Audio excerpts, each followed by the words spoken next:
Grab your beverages and turn up your interweb.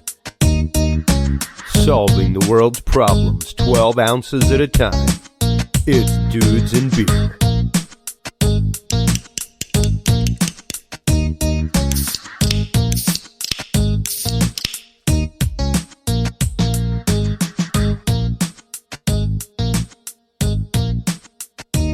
Well, hello everybody. Welcome to... Oh, there we go. Hey everybody, how you doing? Sorry about that. Welcome to episode 338 of the Dudes and Beer podcast. Chris Jordan coming to you live this week from Austin, Texas. This upcoming week, we are already in the midst of pre-recording the episode. It's going to be fantastic. We actively just talked with the good Reverend Michael J.S. Carter, frequent guest on Ancient Aliens. He's going to be on the show next Tuesday talking about God power inside of each one of us, how we can manifest things in our life. We will also be talking with the amazing Joshua Shapiro of Crystal Skull Explorers, where I got my friend Amma, who is here in the studio. I already had my friend back here who lives behind me. But this came courtesy of Joshua, and we're going to be talking about the power of crystal skulls, messages transmitted through them, and some of the wild things that he is getting ready to release in his upcoming ebook. So we will be getting into that and so much more. Once again, I would like to thank everybody that voted for Dudes and Beer in the People's Choice Podcast Awards. That is a huge moment for us to actively be nominated for such a thing. Even though, despite the fact that we are actively getting ready to rebrand, like come December, we will officially no longer be Dudes and Beer. We will be Curious Realm. It means the world to be nominated, especially in the topic of news and politics, to actively be there and be nominated in the category of news and politics was really touching for me. So we should be finding out pretty shortly what the outcome of that is. Hopefully we win the award. But thank you to all of you who have been out there listening, becoming members of the community, changing things and getting us up to that point. While you're online checking everything out, do make sure to go on by and check out the Dudes and Beer group on Facebook. It's actually Curious Realm, formerly Dudes and Beer. You can search Dudes and Beer. You'll find it just as easy. But that is where we post all of our news of the week and where we have our conversations going on. So let's take a look at some of the news this week. Actively let me refresh that, because there's all kinds of stuff I know that's been posted since before or since that reefer article there. So Monica Lewinsky says Bill Clinton should, quote, want to apologize to her after filming. They just got done filming the new American Crime series featuring them, and what she's held all along is that, hey, I was a grown person. I was actively involved in an affair with somebody, but he definitely used his power to sway me, and that wasn't right. So interesting to see her coming out with that. Jill Biden returns to the classroom as a teacher. That coming to us out of NBC News. Out of The Guardian, UN experts condemn the new Texas abortion law as sex discrimination at its worst. Out of NBC News, 20 years later, 9/11's mastermind still awaits trial at Guantanamo. That is part of the stuff that we will be talking about in this 20th anniversary episode of the Dudes and Beer podcast, talking about 9/11, 20 years later. We are coming up on that. Out of AP News, Americans warier of U.S. government surveillance than ever. According to a new poll. According to a new study out of phys.org, freshwater ecosystems at risk due to glyphosate use.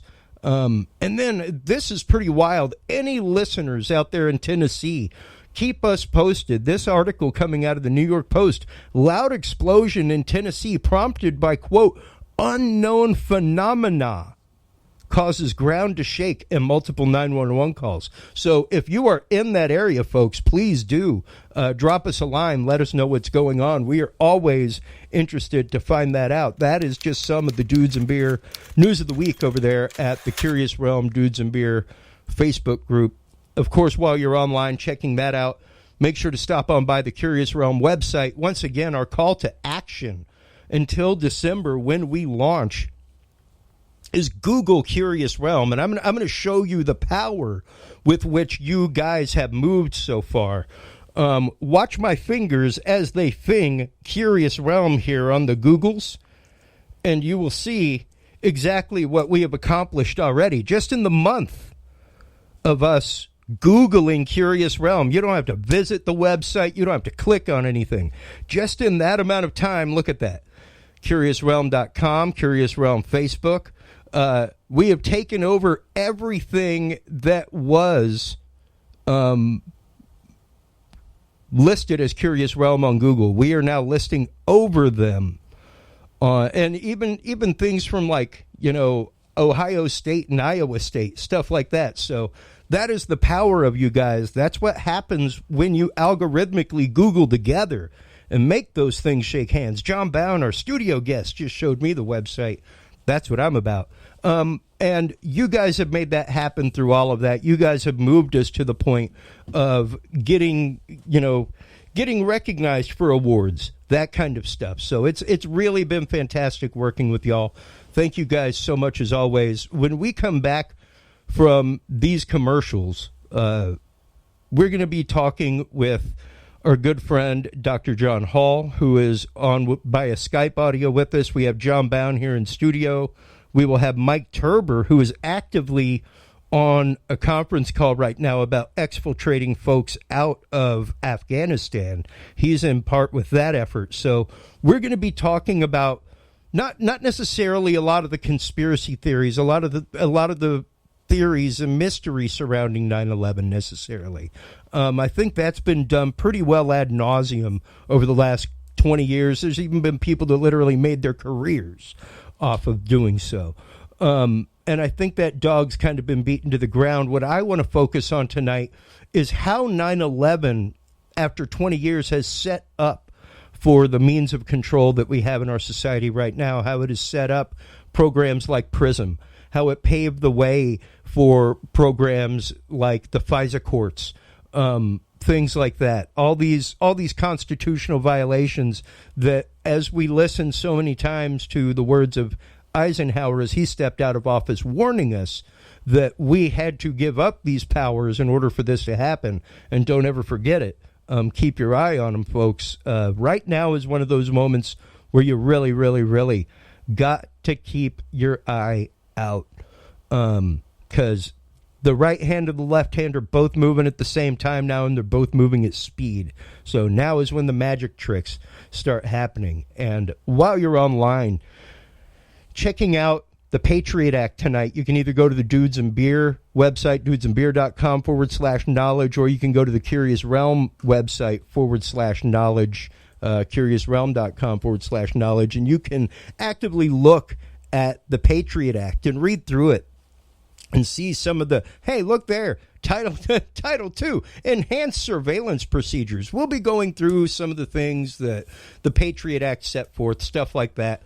While you're online checking that out, make sure to stop on by our first sponsor, True Hemp Science. True Hemp Science is home to some of the best darn CBD that I've found across the country. A few years ago, my doctor prescribed or recommended CBD to me as a supplemental for my anxiety for traveling. She was like, I have heard great things about it. I think you should try it out. And that began my search at dispensaries across the country. And lo and behold, I found the gentleman right here in my backyard. Christopher over there is so absolutely fantastic. His product is made through a 100% full spectrum process. He uses a spagyric process where everything of the plant, roots, stem, seeds, every part of the plant is used, destroyed, then reused until nothing else can be extracted. I'm here to tell you it is by far some of the best CBD I've had out there. You can actively smell and taste terpenes in it. It's fantastic. Stop on by, check it out. True Hemp Science is the website. The code DUDE7 is the code that you want to use on your way out the door to save 7% off your entire cart of $50 or more. And in addition to that 7% off with the code DUDE7, you will also get two edibles, either cookie or brownie, that are 25 milligrams each. And they are like, I got big hand, like I can palm a basketball with ease. That's the size of these edibles. They are literally like 2 cookies to a bag the size of my hand. So stop on by, check it out. TrueHempScience.com is the website. Dude7 is the code that you want to use. While you're online checking that out, make sure to stop on by our next sponsor, Podcast Cadet.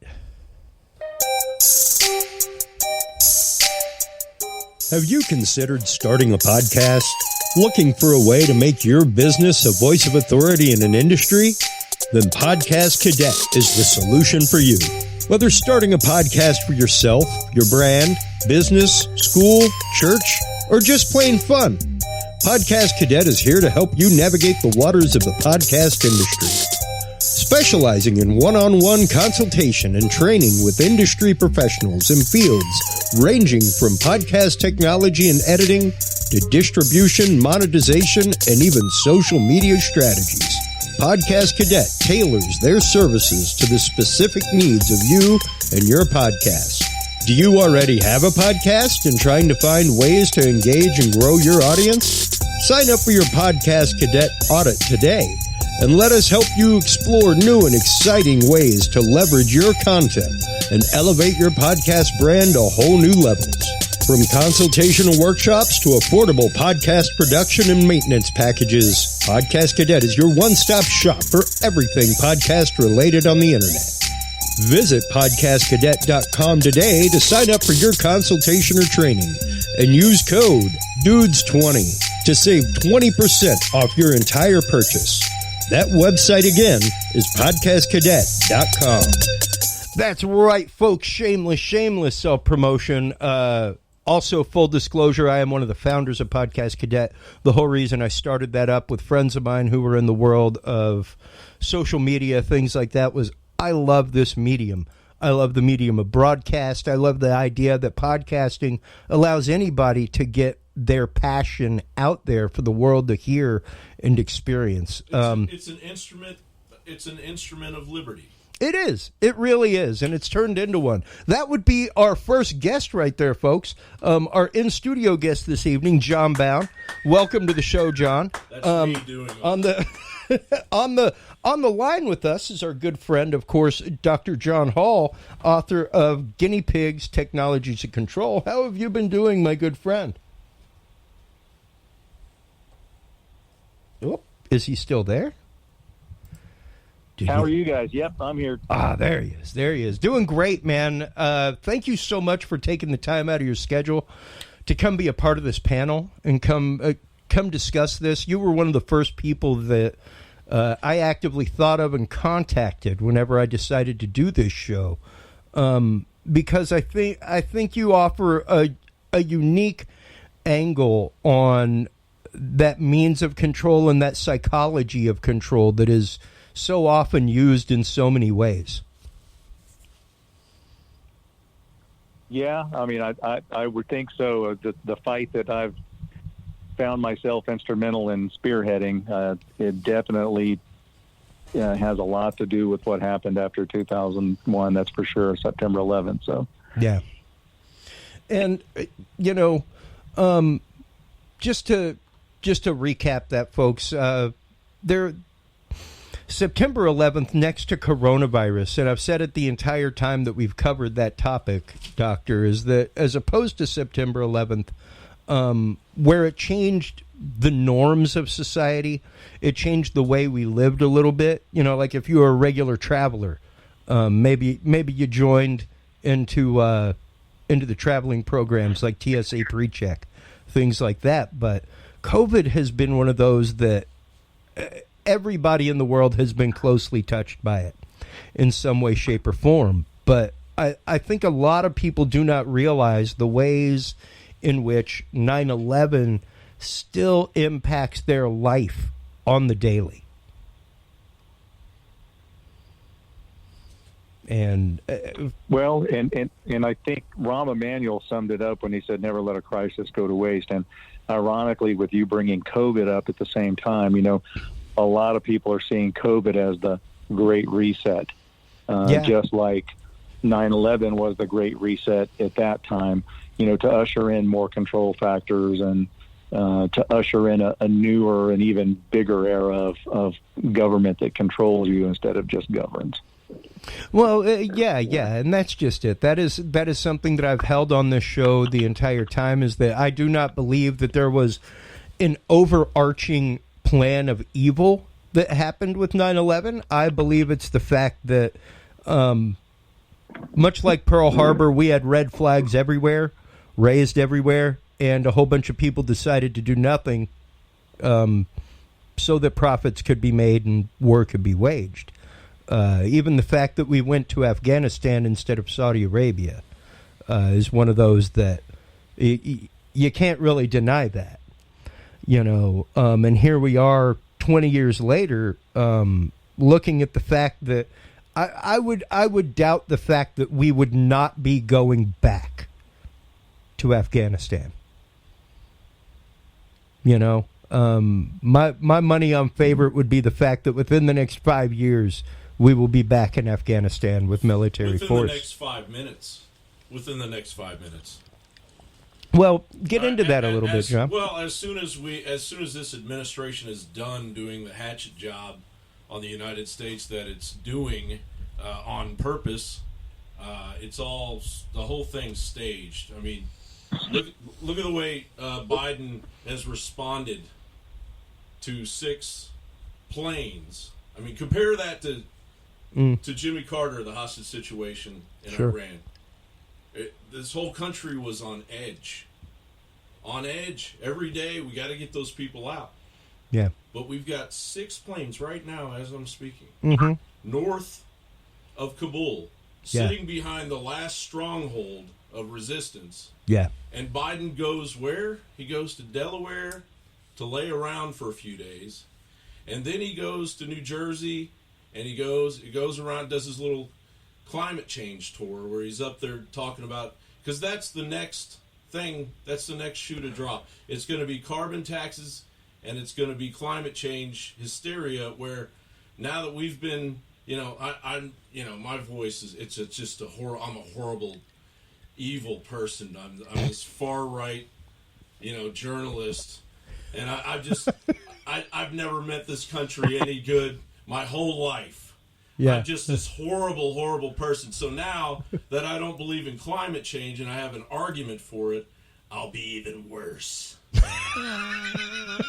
Well, and it really is one of those things that I think it's now granted. The whole withdrawal from Afghanistan was a planned withdrawal. Like, we had the plans to only be there 20 years to begin with, and they were already making the plans to leave. But the odd thing was that we left Afghanistan like it was a crazy X in the middle of the night. Like, we just cut off the cell phones. Like they woke up late for work because like the cell phone it was like the dude going out the back door cheating on you.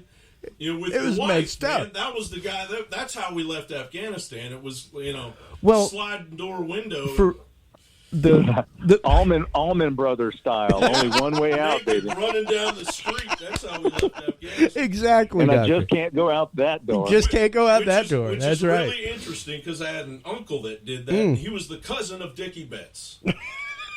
Well, you just brought that up. And that now, the one thing I've been bringing up in the group since we left and since things have been going downhill is it's like Iran-Contra, except there's no need for a paper trail.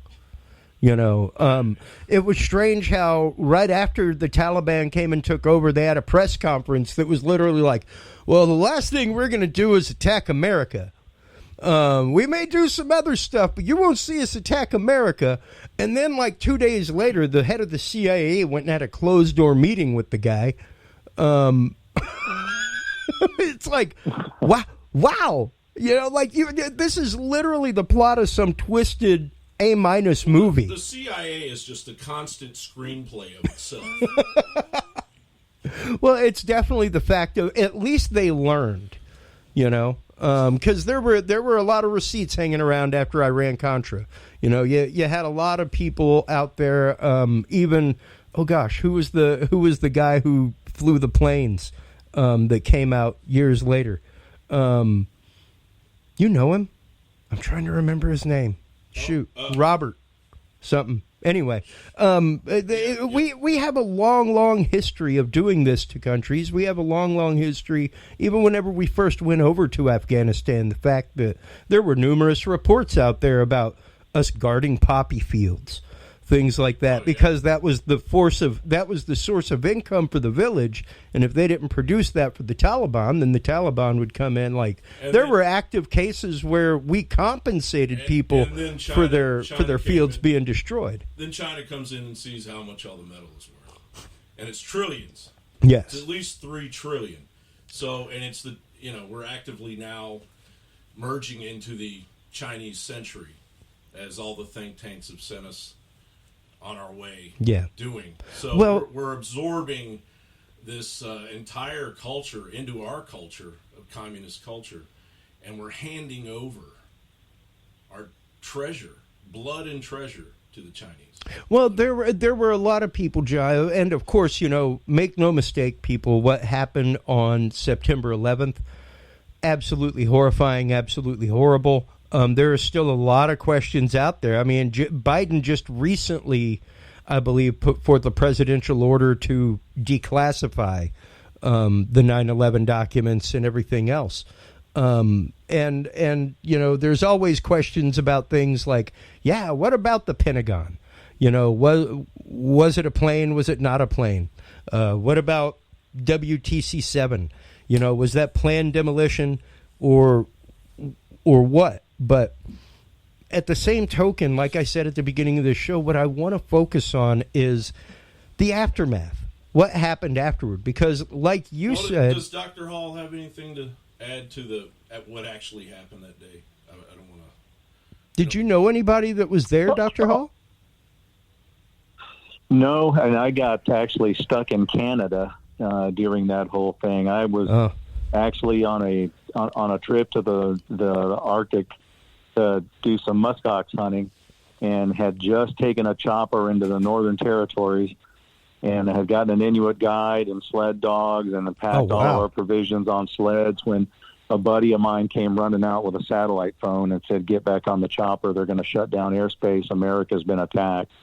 And we actually got downed probably about 100 miles north of Edmonton in a Mennonite village. And luckily, those people took us in. They had a little community center with a TV in it and food, and we stayed there for 2 or 3 days until we could get rides back to Calgary, and then spent another 2 weeks in Calgary trying to get home. So, and let me tell you, trying to get back on a plane right after that, carrying 2 cases with rifles in it, was a tricky thing. Yeah.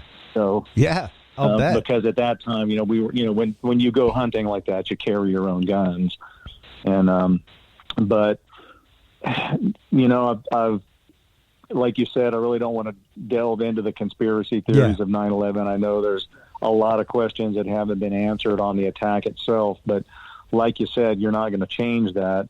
The only thing you can really change now is the aftermath, and what's happening with the surveillance systems that we have in place because of it. So, and those seem to be worsening as well. And that's why I said before, like you mentioned Eisenhower about talking about the military-industrial complex. Well, I'll even take it a bit further.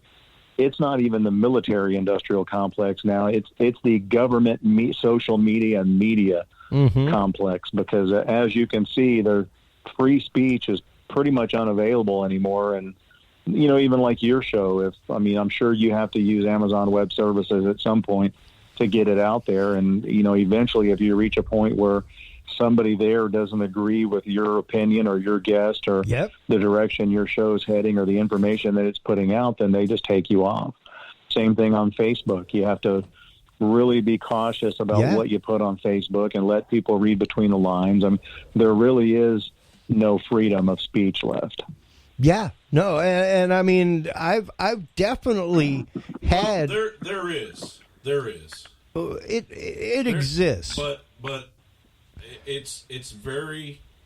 I actually feel like I actually am a part of it still. Sure. And it's easy for everyone on the outside looking in to say that because they don't have to do my job every day, and it feels like at any point, you know, we totally feel like we're one of the last forts left of free speech in the United States.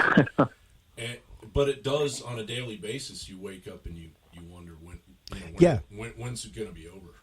Well, and that's the thing is much like coronavirus, and at the very beginning, even you and I have said, Doctor, that the only good thing that the WHO said is the fact of you're going to have to learn to live with this. It ain't going anywhere. You know, it's a purposefully mutated common cold. And we pretty much called it on all of our shows. And and you know, now you have the vaccine, and now you have the vaccine Nazis out there. Now I'm a physician, and I'm certainly not going to tell anybody not to get the vaccine, but I do think it should be your choice. If you talk to your doctor and you think you've got comorbidities, you know, hypertension, diabetes, or you know, you're older and you think it's the right thing to do for you, then by all means you should do it. But to do it because you're being browbeat by other people on Facebook telling you what a lowlife you are or how you're selfish for not doing it, it's kind of like, you know, one of your posts on your Facebook page. I said, you know, our body, our choice, right? Yep. You know, until it comes to getting the vaccine, then it's, you know, not your body, your choice. It's everyone else's choice.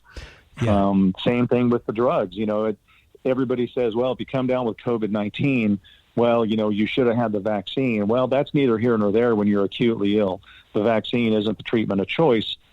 Whether you come in vaccinated and acutely ill with COVID-19 or unvaccinated acutely ill, you have to use therapeutics, not a vaccine at that point. Yep. And that's when you're fighting a bioweapon, which is what this is. You know, it's biowarfare. And it's something we've never really had to fight here as physicians, at least not in my generation. Then you got to start scrambling to try to figure out what'll at least lessen the severity to keep people off of a ventilator with it. So, and then that's where your ivermectin and your hydrochloroquine and all the propagandists are now saying, human ivermectin. Human ivermectin. Yeah. Human ivermectin. Not one that you go to the tack store and buy, people. That literally says don't even use it on a horse that you might eat. But as a doctor, for years, long before this happened, you've heard of ivermectin as this kind of fundamental. Oh, yeah. And so for everyone to be freaking out about it now, I mean, you know. It's the fact that it's the fact that there are a bunch of people out there who are sadly misinformed about the fact that what is made for a horse is not, what's good for the goose is not necessarily good for the gander, like quite literally and biologically. So what's good for a horse in any proportion may not be good for a person. Well, despite it being the same. There are human versions of there is a human version of ivermectin. Yes. And believe it or not, there's about 18 or 19 well-done studies that show that it has antiviral properties and that in early COVID, it will lessen the symptomology. Even better antiviral than hydroxychloroquine. And the fact that it's active, not just that, but it was a Nobel Prize winning human medicine when it passed through the FDA in 2015. It won the Nobel Prize. But just to show it to you folks right here, this is one of the many stories that we shared all of today out of The Intercept. New details emerge about coronavirus research at Chinese lab. More than 900 pages of material related to U.S. coronavirus research in China were released following a FOIA lawsuit by The Intercept. That's exactly what we've been talking about. Hey, we can raise our hands. We're partially responsible. When France went over there and helped them build the Wuhan lab, They left and went to the UN and went, yo, we pulled our funding and we got out of there because it seems like they're wanting to make bioweapons. No kidding. Straight up. Oh, where'd you see that? Yeah, like look. I mean, granted, that was brought up in the 3-hour panel with like the former head of national security, all kinds of stuff. Wow. But yeah, that was a thing when it happened. And you know, not to rabbit hole, but the idea here, folks, is once again that means of control. And how information gets controlled, because even at the beginning of this, Doctor, we had episodes that were flagged. We had stuff that we had posts that were flagged within the community because of the information that was shared about it possibly being a lab leak, things like that. And well, here we are just over a year or so later and finding out that's exactly the case.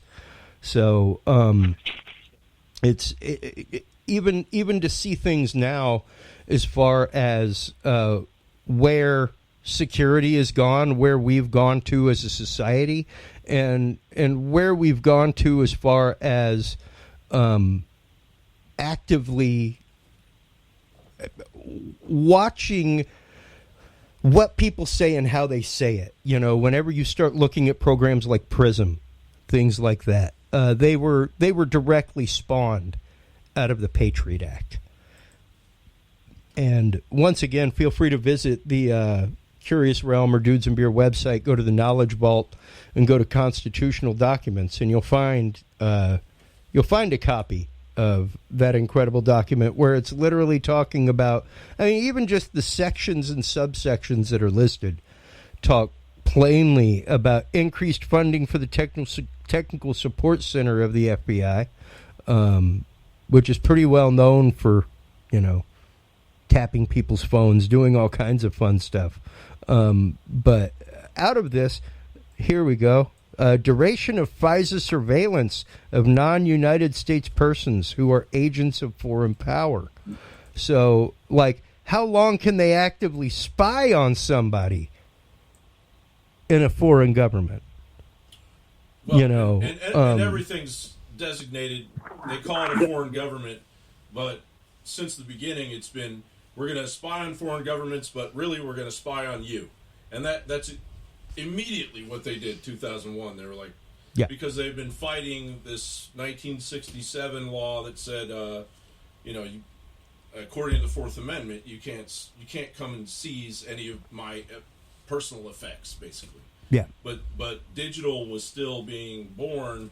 1972, they said it has to be specific, and you know, by the time those planes hit the towers, Cheney and his group had figured out that they can circumvent those two earlier laws and create this behemoth, you know, that we knew as the Patriot Act. And then everything, the Patriot Act's like this octopus. Yeah. You know, and it just, the more it grew, you know, at first they grew with the technology, because in the beginning they could only get certain parts of your information, and then they had to go on and make new laws to make sure they could get even more detailed parts of your information. And then at this point they can get anything they want. Yeah. You know, they can follow me around all day, which they probably do, but well, and you know, even the once again, the use of FISA courts, that has been hugely in place since the passing of the Patriot Act. Even right now, most people do not realize the fact that there is a 100-mile border around the U.S. This went into effect in 2012, folks. Any border, land or sea, or port of entry within 100 miles of any port of entry or border, land or sea of the United States, basically your constitutional rights have been stripped from you. right on the ACLU's webpage. Right there on ACLU. I mean, which is completely flipped, by the way. Since 2008, in 2008, Yeah. the ACLU was saying, if a pandemic comes, liberty for security will never happen. This is not, a pandemic is never a national security issue. Completely flipped. Now they're like, yeah, vaccine mandates, vaccine passports, everything, religious exemptions. I don't think so. Yeah. So it's. Well, it's hard to have the religious exemption when you don't have any religions standing for a religious exemption. Follow the money. Follow the money. The ACLU was back in when the 2008. Catholic Church has said they're not going to give you a religious exemption themselves too. So yeah. But now it's funded. The ACLU is funded literally by Open Society Foundation and the Ford Foundation, just like all the other think tanks. Yeah. So it's like it's not really the American Civil Liberties Union. I can't talk tonight. I can't hear myself. It's a problem. It's the American Civil Liberties Union. It's something else. That's false advertising. It is no longer the American Civil Liberties Union. That is not what it is. Yeah. It is the American Patriot Act Union. Well, and speaking of national security, things like that, we actively have our good friend Mike Turber, who just rejoined us. Welcome back, Mike Turber. How are you, good friend? I am fine, sir. How's everybody doing this evening? Fantastic. Welcome to the panel. Let's with the presence of Mike Turber here, let's start getting into how all of this relates to the current issue going on in Afghanistan. Because the work that you're doing over there with the exfiltration effort is absolutely fantastic.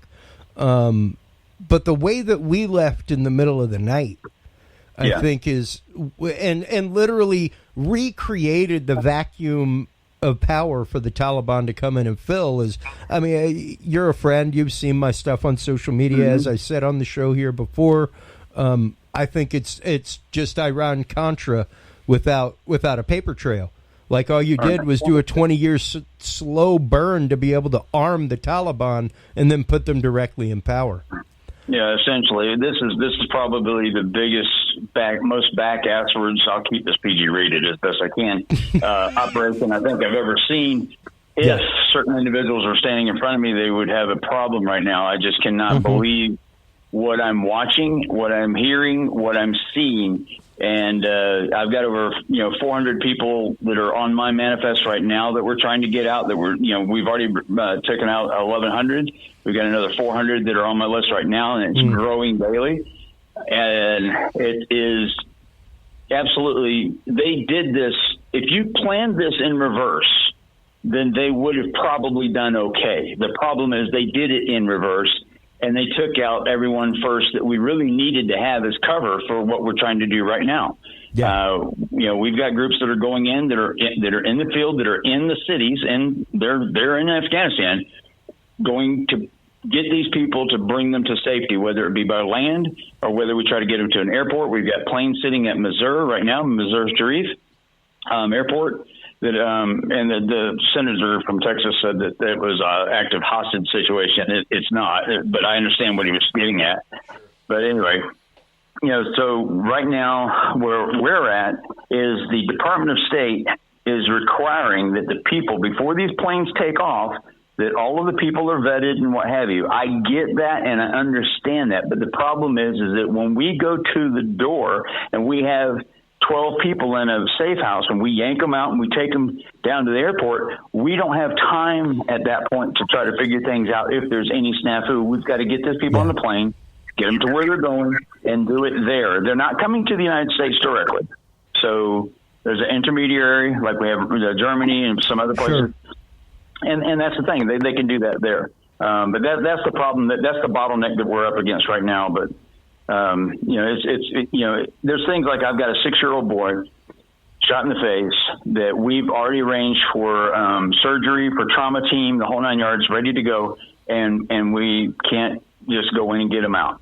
And it's a combination of things, but primarily it's the bottleneck that we're getting from our own Department of State, and it's a nightmare right now. It really is. Yeah, and I mean, I know you can't speak too much to the details because, of course, you still hold some clearances and you still do some work here and there. But to know that you were involved hip deep in this, A, does not surprise me one lick, knowing you the way I know you, and B, I'm so entirely happy that people like you and are of your caliber of investigation skill are out there doing this and helping people and making this happen.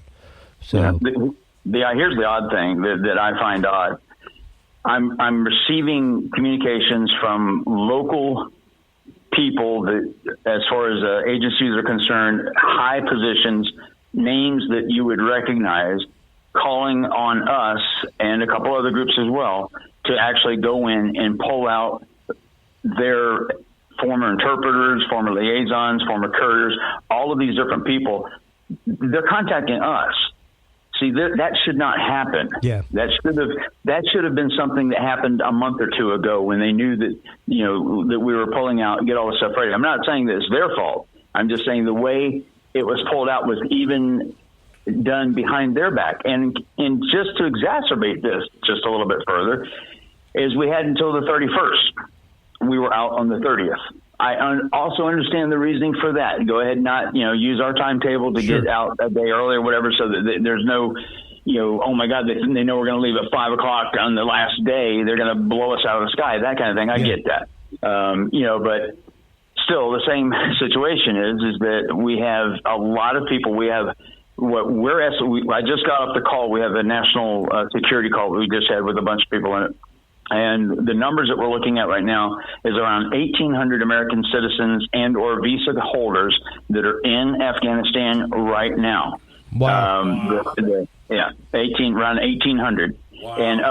And of those, we believe that maybe 20 or so percent, 25% actually want to or need to stay for one reason or the whatever the reason is. That is their business. But we have so many people. I did let you see a couple of things that we had there today, where you can see the desperate calls of these people needing help, and they have gone through the process. They have gone through the SIV process, the P status, P1, P2, to get their visas, to get whatever, and in that process, for some reason, it slowed down and stopped. But we hear on the news that they've sped up everything. The issue is that they knew the deadline. Yeah, they knew the deadline was last week. It's not today. I'm sitting here and I'm in the United States. I'm looking at, I have the intelligence going for our group. I've got communications going, logistics going, everything you can imagine to run a small operation of infiltration and extraction. We're running from here, basically a 1-2 man band as far as that's concerned. And then we've got a 12-member team that handles everything else. And then we have the teams that we work on the extraction inside Afghanistan. Wow. So and that's us doing it with no support. We have no one covers us when we go in, and there is no eyes in the sky that are helping us. We've got satellites that run. We can actually run live video from these satellites, and that's not a secret anymore. That's just the KH satellite. I will cover that. I'll cover that. I'll cover that for Infowars.com. Just hook me up, man. I will cover everything. Exactly. So and that's the situation that we're faced with right now. Is if they could give us eyes, or what have you, which I'm negotiating with a company right now that's going to do that, and it's going to cost a pretty penny. But that's what it used to do anyway. Analyze the visual intelligence come in, the imagery and what have you. So that's where we're at. We don't have a lot of things, but we are getting the job done. When you see people get off these planes in Qatar, over in Abu Dhabi and El Jadid and all that, these individuals are people that have been rescued either by our team or by other teams. And when you see that face of that person when they get off the plane and they're free, they're away from what they are, it makes it worth it. It makes it worth it. And we're not even funded. We're all self-funded.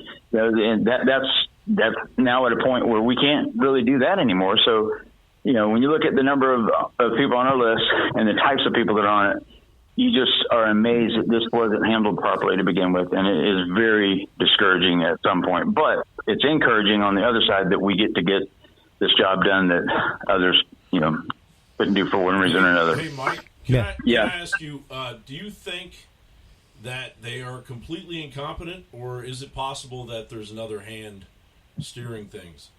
Well, there has to be another hand because we have a puppet in the White House, so somebody's steering it, and it's certainly not him. And I would never normally say that. No, you would not. Wow. I'm flabbergasted to hear you say it. Yeah, I'm just not that way. I've always respected the office. I mean, the person in the office may be an issue, but I respect the office itself. But this has been a fiasco of unimaginable doing, and it's something that anyone would see. Anyone watching this could go, "Aren't y'all doing this backwards? Isn't this? Shouldn't you get all the people out first and then the military pull out so we can provide cover for whatever we're doing?" And he has his reasons. I would love to have been sitting in on. I've got actually a person that was just in the meeting that I was just in was in on that meeting, so we kind of know why. What disturbs me is, and not really disturbs me. I guess it should be pretty well known by now that like the Taliban is pretty apt at what they do, but the speed and efficiency with which they have been able to infiltrate the security systems and able to hack past biometric data.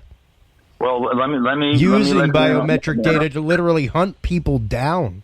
Yeah, let me let you in on something on that. There's several things, and those are called the BATs. Yeah. And they're made by L1, and that company was bought by BAE and a while back and what have you. So those systems are having issues right now for some reason. I'm not sure who did it, but someone probably placed some bugs on the internet for them to find and to go in and take those things out. So they're having issues with those. So that's a good thing. The other end of the spectrum is once those things are turned on, they have to connect to the central database to actually function properly. That database has been cut off, and the only data that these units have is the data that's on the unit itself, because they do the iris scan, fingerprints, all 9 yards. So those units are kind of those are self-contained units. They're called BATs, and those are pretty much not. We're not really going to have that big of an issue with them, but it is an issue. To begin with. So it is a problem. It's not as much as the media played it out, and we did put systems in place to quell that problem. We'll put it that way. Well, it is reassuring to know that at least those units are locked down to whatever data is on the unit, that they can't access the mass database and stuff like that. Because once again, that was definitely not a fact that was shared by mass media. And we've had a few comments, of course, our good friend and listener Cheryl Goodman out there. Free speech does not exist, but it does exist, but in Russia, not in the U.S. And then Heaven Whistler, it's not about the freedom to speak. It's about getting people to actually listen. Here, let me give you some more inside knowledge here. On the Panjshir, the battle for Panjshir, that's been going back and forth. Obviously, each side claiming that they're victory. So I've got images and imagery of that area. I kind of see what's going on, and I see the reason why they're bouncing back and forth. But here's one thing they're doing. They're sending people into Mazar. They're sending people into Kabul and a little bit in some of the other cities to actually take the children, the boy children of the families, down to, as low as 12 years old, and to bring them into that battle because they know that they're having a problem for the battle of, it's a valley, it's Panjshir Valley. Wow. And so if these children do not agree to go, the Taliban is shooting the kid right there in front of the parents. Wow. That's what's happening. That's Nazi level stuff. Hey, Mike, what's going on? What's going on right now for real in the Panjshir Valley? Well, for right now, the battle going back and forth, I think it's probably going to fall to Taliban because they're talking about methods for doing that, and that's where we're at now. I can tell you some other stuff, too. Turkey is doing something over there because I watched 3 overflights from Turkish Air Force going over Panjshir Valley, dropping whatever it is they're dropping. Because you can watch a plane's flight pattern and see if it slows down. That means they're opening the door. They're dropping a drop out the back, and then they speed back up and they gain altitude again. So whatever it is they're dropping, I can surmise on some of the things. Qatar has brought in technicians to repair the radar at Kabul, so Kabul's radar is repaired and it should be back up and running as we speak or sometime tomorrow. So that airport's opening back up slowly. So the airlines that are going in right now is Qatar. Cam Air cannot fly right now. There's a problem between Cam Air and I can't say the entity, but we'll just say that Cam Air has an issue. That's the reason why you saw those planes on the ground in Missouri. Yeah. They were not allowed to take back off. Whatever you heard on mainstream media is not the actual reason, so we know what the actual reason is. Anyway, so you've got that, and the other airline that'll start taking off, which already started today, I saw 1 or 2 flights that are moving just inside Afghanistan, is Ariana Afghan Air. So that's what's starting to move. So what that means for us is that we have airplanes that are able to take people out. Taliban has promised us that people with visas and what have you will be able to be taken out. Of course, how much do we trust that? The problem is getting them from their safe house locations to the airport safely, past the checkpoints. You got to pay these people off and all this other stuff. So all there are is about money. As long as you give them enough money, you can get your people out of there, and we have to pay for the flights. So that's where we're at. Yeah, and just to bring this back full circle and bring it back to means of control, the panic, the utter panic, the rocking of boats, things like that. How important is keeping people on the defensive, keeping people on the move, things like that? How important is that for a means of control, Doctor? Well, I mean, anytime you keep people divided and you keep people in the dark about what the truth really is, which is, Mike has actually illustrated that excellently, is everything that he's almost completely is in opposition to what you hear on the news. He's saying that, there's at least 1,800 American citizens there now that he knows of, and he's got an ear there in Afghanistan. But then you have Secretary Blinken come on and say, well, it's probably about 100, maybe less than 200, or could be 500, but probably less than 200. I mean, they either obviously don't know at the State Department, or they're just outright lying about what they do know there, which my guess would be they're probably outright lying. So it's pretty standard one of status those quo. things where, yeah, and the American people, it's unfortunately the social media is pretty much controlled by the state now. The major media is controlled by the state now. So there's really no place, that you can really quantify how truthful the information you're getting is. And they want it that way, because that way you have constantly people at each other's throats on Twitter and at each other's throats on Facebook that are disagreeing with each other on everything from what's going on in Afghanistan to whether you should have a vaccine or whether ivermectin works or whether the Patriot Act and the FISA Court is a good thing or a bad thing. As long as you can't have anybody coalesce into a common agreement, then the government is free to control it all. Yeah. And just to bring a nail back home, I brought up the Ninth Circuit Court of Appeals decision about PRISM that came out not too long ago, actually. And I highlighted the juice right here, which look, like there's the summary. It's literally paragraph 2. The panel held that the government may have violated the Fourth Amendment when it collected the telephony metadata of millions of Americans, including at least one of the defendants pursuant to the Foreign Intelligence Surveillance Act. Well, the Fourth Amendment is gone. It's just gone. I mean, it may as well be written on toilet paper. But quite literally, when you go through and read that, and this was many years coming down the line, but literally the Ninth Circuit Court of Appeals was like, there was no greater abuse of this system. Yeah. Congratulations. And that was actually that's what they released about the stuff going into the investigation of Russiagate and everything else. Was like there was no greater abuse of this system than what the FBI did to start that. So it's amazing to see that, like, after 9/11 was when this flexible, bendy place called the FISA Court really took root. Well, I can tell you a lot about that. We had 6,900 requests that we put into the FISA court. That was back when Reggie was running it. And out of those 6,900 and whatever requests that we had, for basically surveillance, for active surveillance for someone supposedly outside of the country coming into the country, or calls going into the country, out of the country, and all that, which obviously could be anybody.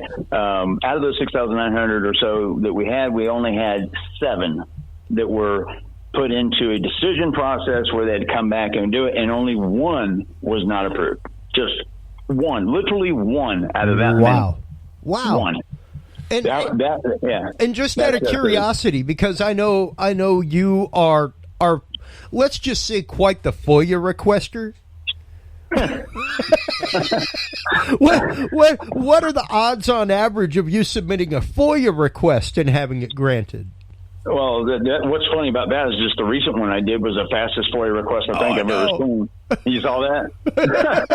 That was amazing. I mean, they called me right away because they knew something was up. So that was pretty. I've never had them just get on the phone and call me like, hey, we just got your thing. What is this about? Oh, okay. And then next thing I know, I've gotten answers to my FOIA request in 15 days, and then it just doesn't happen. Yeah. But anyway, got back to the other. As far as the data collection and everything through what PRISM was, which is also the bigger picture, the largest project in human history was called Echelon. Yeah. And that is the mass collection of everything. And if anyone thinks that any of that has changed, I'm sorry, I'm not a conspiracy theorist, you know that. But the situation is this: absolutely every piece of data that is moved through any cable or air is definitely taken and it's put in either Bluffdale, Utah, San Antonio, Texas, or Northridge, or any of those facilities. It's no longer done at Fort Meade that much, but that's where it's going to go, and it's going to sit there until somebody needs it or some algorithm figures it out using AI or whatever, and then they pull those data records as much as they want. Yeah. And that's going to go on, and it's never going to stop. They'll rename it. Remember, the Patriot Act was taken away, but then it came back in some other name. And then all of these different things, they have been in play since the mid to late 80s, and it's not anywhere. Yeah, and it's phenomenal to see, especially if you start going through and looking at national budgets. When you start looking at the quote special access programs, things like that, after 9/11, it was literally just money being printed for it. Pretty much. They had. It was basically a blank check or whatever that they could basically pull funds out of thin air for anything. There was $11 billion that was moved into. First off, right when 9/11 happened, there was a problem between the agencies. They were not talking to each other. I think everybody remembers this possibly. And everyone was pointing fingers at everybody else. CIA was to blame for this. NSA was to blame for that. NRO was blamed for nothing. NRO wasn't even really recognized yet by that point, I don't think. But, and then you have FBI that it was not really that integral of a part, but it had to deal with some of the domestic stuff. And as it relates with CIA, because they work together hand in hand. But the intelligence gathering part, was handled by NRO, NGO, NSA, and some human intelligence and some more from CIA. The problem was one hand was not really talking to the other, and they have done a lot since 9/11. I can say that to quell that a little bit, to make it a little bit smoothed out, where the communication is going between, where everyone's using similar or the same internet interface or whatever. Sure. All these different things, like NSA used to use NSA Net and so forth. So, but the main thing is now is that the communication between the agencies has gotten a lot better. But could another 9/11 happen? Absolutely. I don't think there's much that can be done to stop that. But the important matter is that we do have more systems in place to prevent it. We haven't had an attack since then. And, here we are. So, yeah. And, like I said at the beginning of the show, it was interesting to see the head of the Taliban come out a few days after they took Kabul and literally have a press conference. Yeah. The last thing we're going to do is attack the U.S. And then all of a couple days later, the head of the CIA goes and has a closed-door meeting with him. So this is a major issue that we're having. Yeah, and I'm fortunate to be pre-recording next Tuesday's episode of Dudes and Beer presently because, I fly out to D.C. on September 11th. So that. It's nice knowing you. Yeah. Fortunately, you don't typically hear about too many hijacked Southwest Airlines planes. Yeah. I was at the World Trade Center three weeks before the Trade Center went down. I was there, and I had this. I was at 42nd Street and Canal, I think, somewhere wherever around there, and we went down into the underground. And I looked up, and I just looked at the buildings. It was raining slightly, and I looked at Angie, who drove was with me, and I said, "Take a look at this." And she just looked up, and she said, "Wow, they are tall." And I go, "Yeah." And I just stood there for just about a minute, and then turned around, and that was the last time, I'd seen the buildings. And we had a flight that was coming out, that next month too. We were on the 10th, and we were going to San Francisco, but it was. That morning, of course, everybody remembers where you were at certain times when certain events happen. Yeah. And I looked, when the first building was hit, I knew something was up. My girlfriend's mother, she called us and told us what was going on. So we're watching the TV. The moment the second building was hit, I turned and looked at Angie, and I said, only one person on the planet could have pulled this off. And she goes, "Who's that?" And I go, "Osama bin Laden." That's it. And that was the first words out of my mouth when that second tower got hit. And the rest is history. Here we are. Well, and it was interesting to hear the head of one of the former heads of national security during the coronavirus panel, during the source that they had like a sadly poorly attended source of the coronavirus panel that was absolutely jaw-dropping information. But that's exactly what one of the former heads of security said, was like, we knew this was coming. Yeah. And the fact of another 9/11 event type happening is pretty well like in the cards. It's going to happen. So we need to figure out how to talk to each other. We need to figure out medically we're having another 9/11. Yeah, I mean, because this is a bio war that we're having. Like I said, those of us as physicians, this isn't influenza or anthrax or bubonic plague or something that we've been trained to treat. This is a manipulated virus that's attacking people's bodies in ways that we don't really know how to deal with. We're having to learn it on the fly and try whatever therapeutics that actually will work. And it's not over because we've got variants coming down the pike that the vaccines aren't going to work against. Yeah, we've already got Lambda and Mu. They're already going around in Africa and China and Europe. Yep. Yeah, we've already got Lambda and Mu going around. Lambda has already proved itself pretty well. I mean, Delta's already proven itself pretty resilient to most things, but Lambda has already pretty well proven itself to not be affected by any of the stuff, and that's pretty well what we've held the whole time, Doc, is the fact that what you were looking at is... we've got one... You're going to need a lot. We've got Mu coming, and we've got one called C12. Yeah. And C12, the monoclonal antibodies aren't working too well against it either, which is what we've been kind of relying on to save people, or at least keep them out of the hospital right now. So, Doc, do you feel that the mutations are something that's a natural mutation, or do you think the mutations are being interjected, on the fly, or is it just a progression of this particular virus?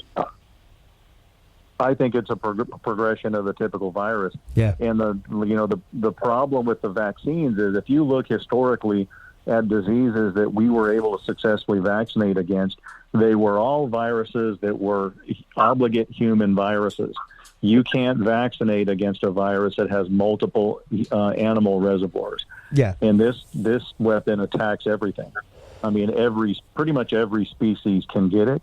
Yeah. But each species that gets it puts a different spin or a different spin on mutation to it, which still has it infectious to humans, but with a different, DNA variant coming from a different species. And that has been one of the arguments kind of against vaccinations for it is you can't vaccinate against a virus that infects multiple different species. Well, and even the fact that it's it is a common cold that has been changed and tinkered with to mutate specifically faster and more virulently.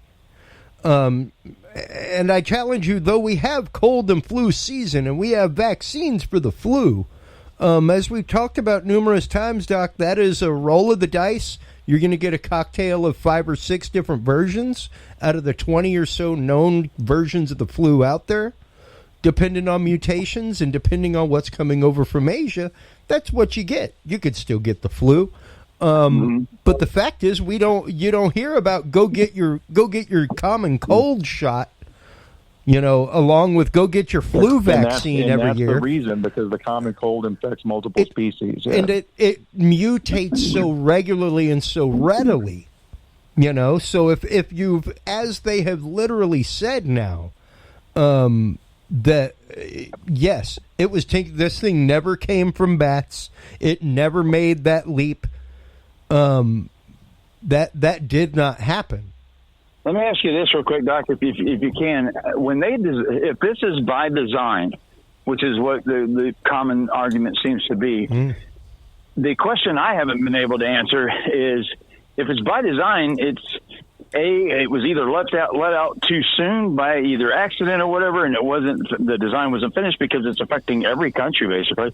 So why would you develop something that's going to affect your own country, just much like chemtrails? You'd be spraying your own family.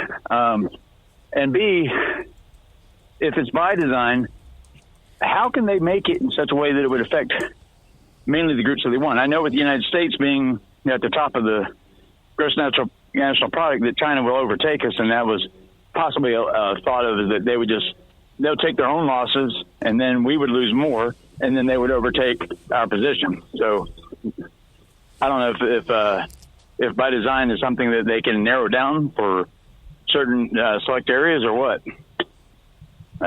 Well, I mean, yes, they can. Yeah, they've been working on cultural variants of viruses for some time, and that's why they've actually harvested American DNA through a lot of the services where you give your samples and to get ancestry done or whatever. Yeah. Well, a lot of that goes back to China, because they can genetically manipulate viruses to attack specific cultural groups, and they started doing that in the 90s, working on it in the 90s. Your answer is to why would they actually release this if they know it's going to affect themselves? Well, for one, the Chinese already had a vaccine before that was ever released, and for two, the Chinese really don't care if they kill a bunch of their own population, right, especially if it's Uyghurs. Yeah. And my personal thinking with this is that it was a beta test with a virus that was lethal enough to drive people into testing centers and get tested and create data. So the data would get back to China to see how quickly they could actually distribute a virus. But because, a common cold that just gave you the sniffles, that wasn't going to give them data. The only way you get data is to create a need for vaccines and a need to go get testing. You've got to be seen in a medical facility, get some type of a testing to get data to get back to the host country to see how quickly it distributed. I think this was a test on distribution, and unfortunately, I haven't seen any government agency saying, we need to figure out how this was distributed, because I guarantee you it wasn't distributed globally by putting a bunch of people from Wuhan on airplanes and sending them out to other places. And the only it wasn't 12 Monkeys style.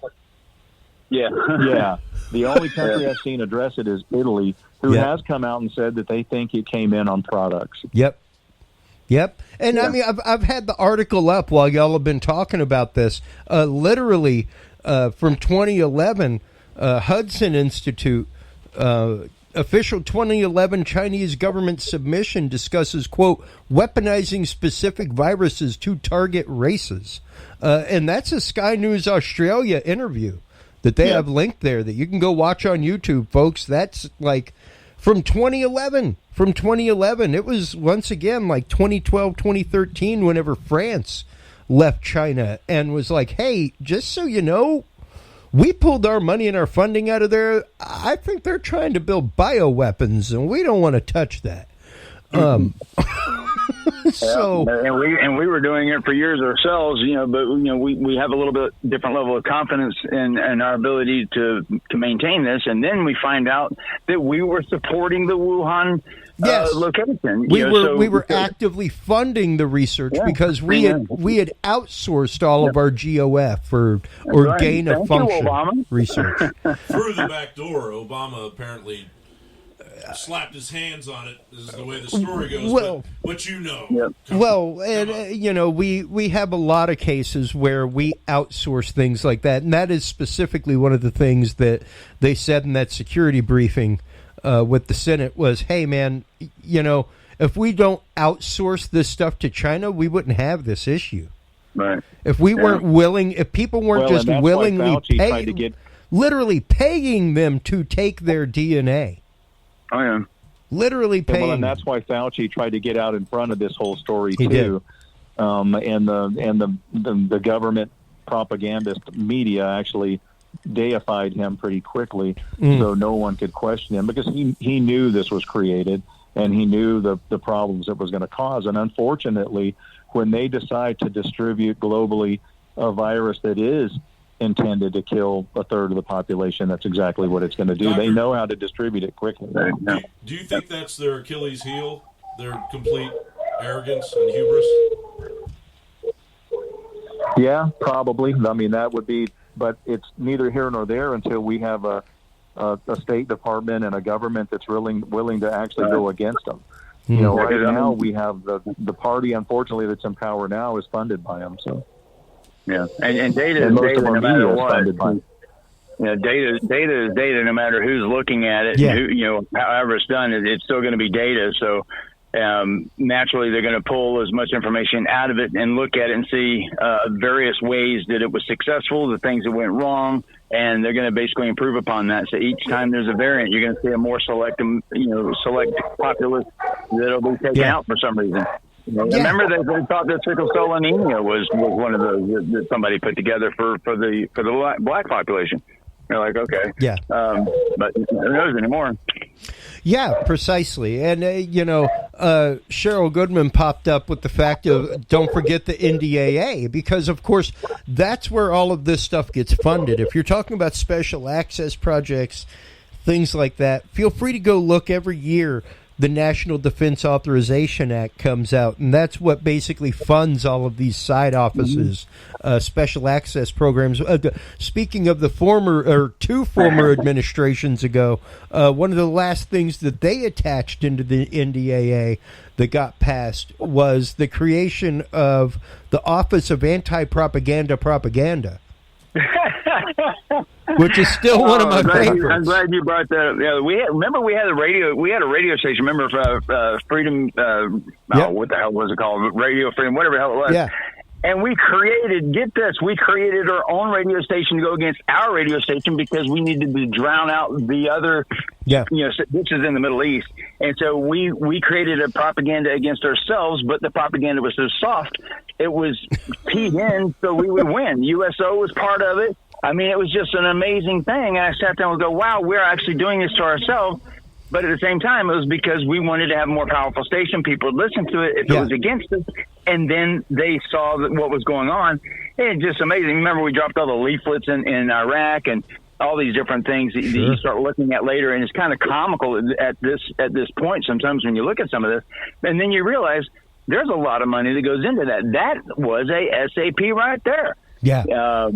So I've seen a bunch of SAP programs. We've been involved in several, and some of the names we come up with which get to be pretty hilarious too. But the way that the money is moved around inside the intergovernment and interagencies and what have you, when you see a project come up, let's say DARPA has something to DARPA hard, and they're going to convert it into an operational thing, and it's going to go in as a SAP.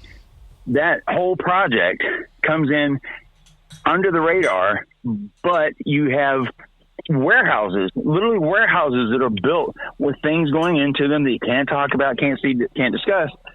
But at the same time, you have to, in your mind, when you start calculating this, it's more than the budget that even we see. If you saw the $53 billion budget that was going in back several years ago into one certain agency, and you saw another $23 billion behind it. That's half of the budget was SAP programs. Yeah. That's a lot. Yeah. And then you look and you see how much money we give to these contractors. Where the money's at is not. Here's where your FOIA goes sideways, guys. So this is for anyone listening. This will be perfect. You cannot FOIA a contractor. So what the government is doing is the government is putting out all of their pretty much everything. They're farming out everything that has the SAP programs are fully functioned and operated and sanctioned inside Raytheon, inside Lockheed Martin, inside all of these different Bigelow companies. Aerospace. Bigelow Air. Yeah, if you get this, if you called in a UFO sighting right now to the FAA, guess where your phone call goes? Bigelow. It goes to Bigelow Aerospace. Bigelow, how can we help you? Yeah, Bigelow, did you see a UFO today? Okay, So and that's what they're doing. So and as a FOIA, if you put in a FOIA request, it'll come back saying that it's exempt because most of what you're asking for is probably built by a contractor, and that's where you hit the brick wall. And someone did a FOIA request on me, and my emails are now John. I don't know if you know John Greenwald over at the Black Vault. Mm-hmm. He has all my emails between me and Jack Zapati and Sal. And that's just it. It wasn't until someone like Lou Elizondo comes out, where quite literally, he is the source of how we found him and Hillary Clinton were the source of how we found out that UAP was the new designation. Yep. And that if you were making FOIA requests for UFOs, there was a reason why you were getting a response of, we no longer investigate UFOs. Exactly. They're being as utterly honest as they could. Literally, they're telling you the straight up truth. They no longer investigate that. They now investigate UAPs. Speaking of Lou Elizondo, me and him are having a huge battle right now, and he's operating under a stock account and all kinds of weird things. But it's quite funny. I'll send it to you later. One of the things that because I have both of you gentlemen on the line, I've got to talk about how all of this relates to things like Havana Syndrome, how all of this relates to people like targeted individuals, and how programs and things like the Patriot Act and subsequent laws that are passed allow for programs like that to exist. Well, Mike kind of hit it on the head. When what he's talking about is the reason the FOIA requests weren't coming through is because a lot of the technology had been privatized, and you can't do a FOIA request on a private contractor. Well, the CIA figured that out during MK Ultra. Oh, absolutely. If you remember, the CIA really wasn't directly doing much of the research. It was farmed out to universities and to private think tanks, the Ecology Group, the Eco Fund, and just about every major university they had doing the research. And that's why when we started doing FOIA requests early on, thinking that Havana Syndrome and a lot of this technology was really a continuation of MK Ultra, well, I mean, you couldn't really find much, but what we were able to find were the financial documents. So we knew what universities the money was going to, and then we had to dig a little deeper to find out what the research was. And, as you recall, we've talked about all those sub-projects. I mean, that it was everything from childhood behavior to drugs effects on minds to adult behavior. I mean, it left no stone unturned. Yeah. So, and that's kind of what you have to do now, because now they're funding out a lot of the surveillance to Facebook and to Twitter, and that started. If you read some of Bamford's books about the NSA early on from the 90s, even then AT&T and Southwestern Bell were giving the NSA access to their fiber optic lines to put splitters on, specifically in San Francisco. And, there's a certain room in San Francisco that I was going to tell you about. I remember when I was a kid reading. There was a book that I used to. I checked it out so much that when I bought it from the public library down the road at a massive book sale, I think I was the only name on the card over so many years. And the book was called Spy Tech. But that was a book that I read in 8th grade, man, that talked about the fact that there was a data center that listened to phone calls and triggered keywords for the Secret Service and stuff like that. And this was a book that was published in like 1981.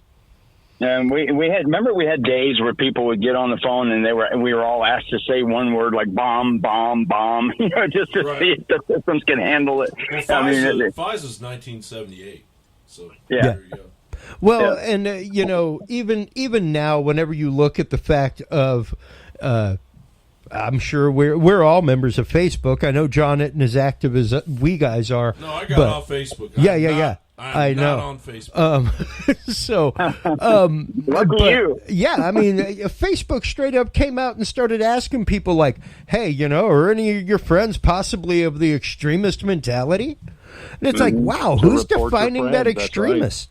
Who's defining extremism? Because if it's the FBI, I find tapping MLK's phone pretty friggin' extremist. Dude, I grew up with an 8-track player and a 2XL and Dark Tower, the board game, and I don't need Facebook. I know how to operate a rotary phone. There you go. Facebook could kiss my ass. John, with a quarter in his shoe, just in case he finds a payphone.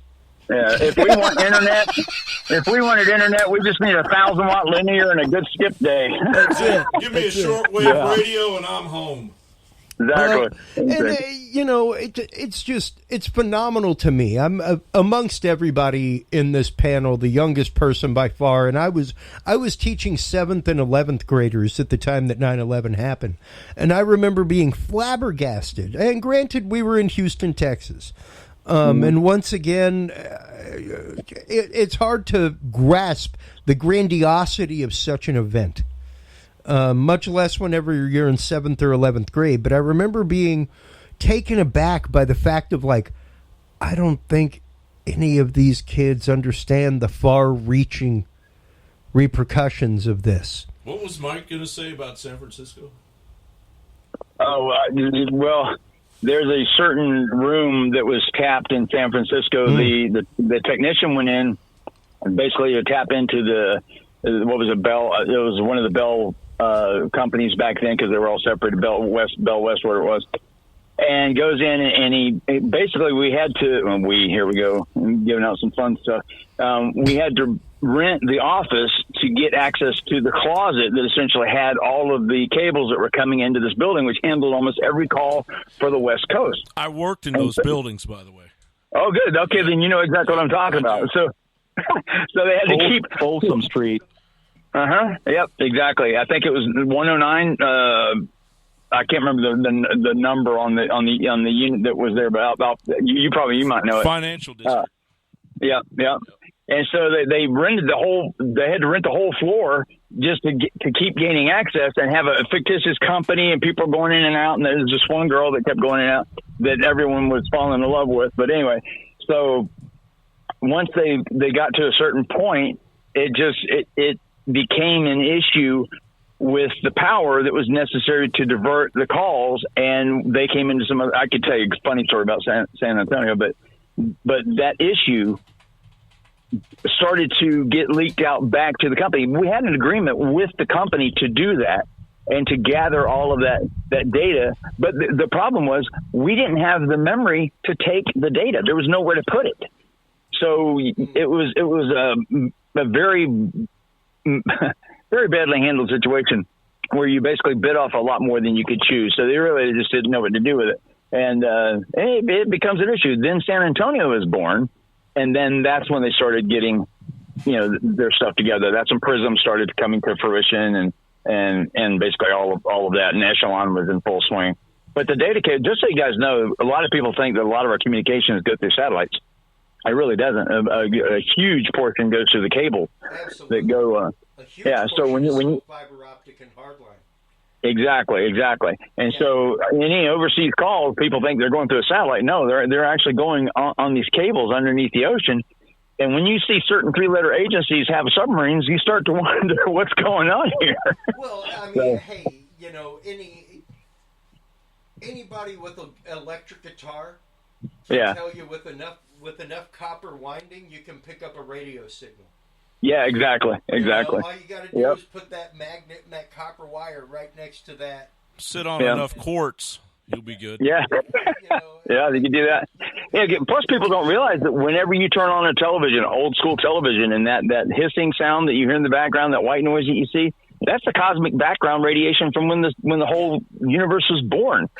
So if that is so simple and so prevalent across the spectrum of the electromagnetic spectrum, you can imagine the signals that you can pick up. I remember when we were using MAD, which is magnetic anomaly detection, where we started using it in the Air Force to track submarines. That was in the 80s.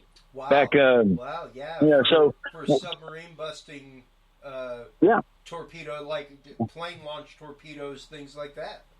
Yeah, and the magic of that was that you didn't have to use sonar, you didn't have to use underwater like the Kona sonar listening devices, which is still there to this day. It still works and functions properly.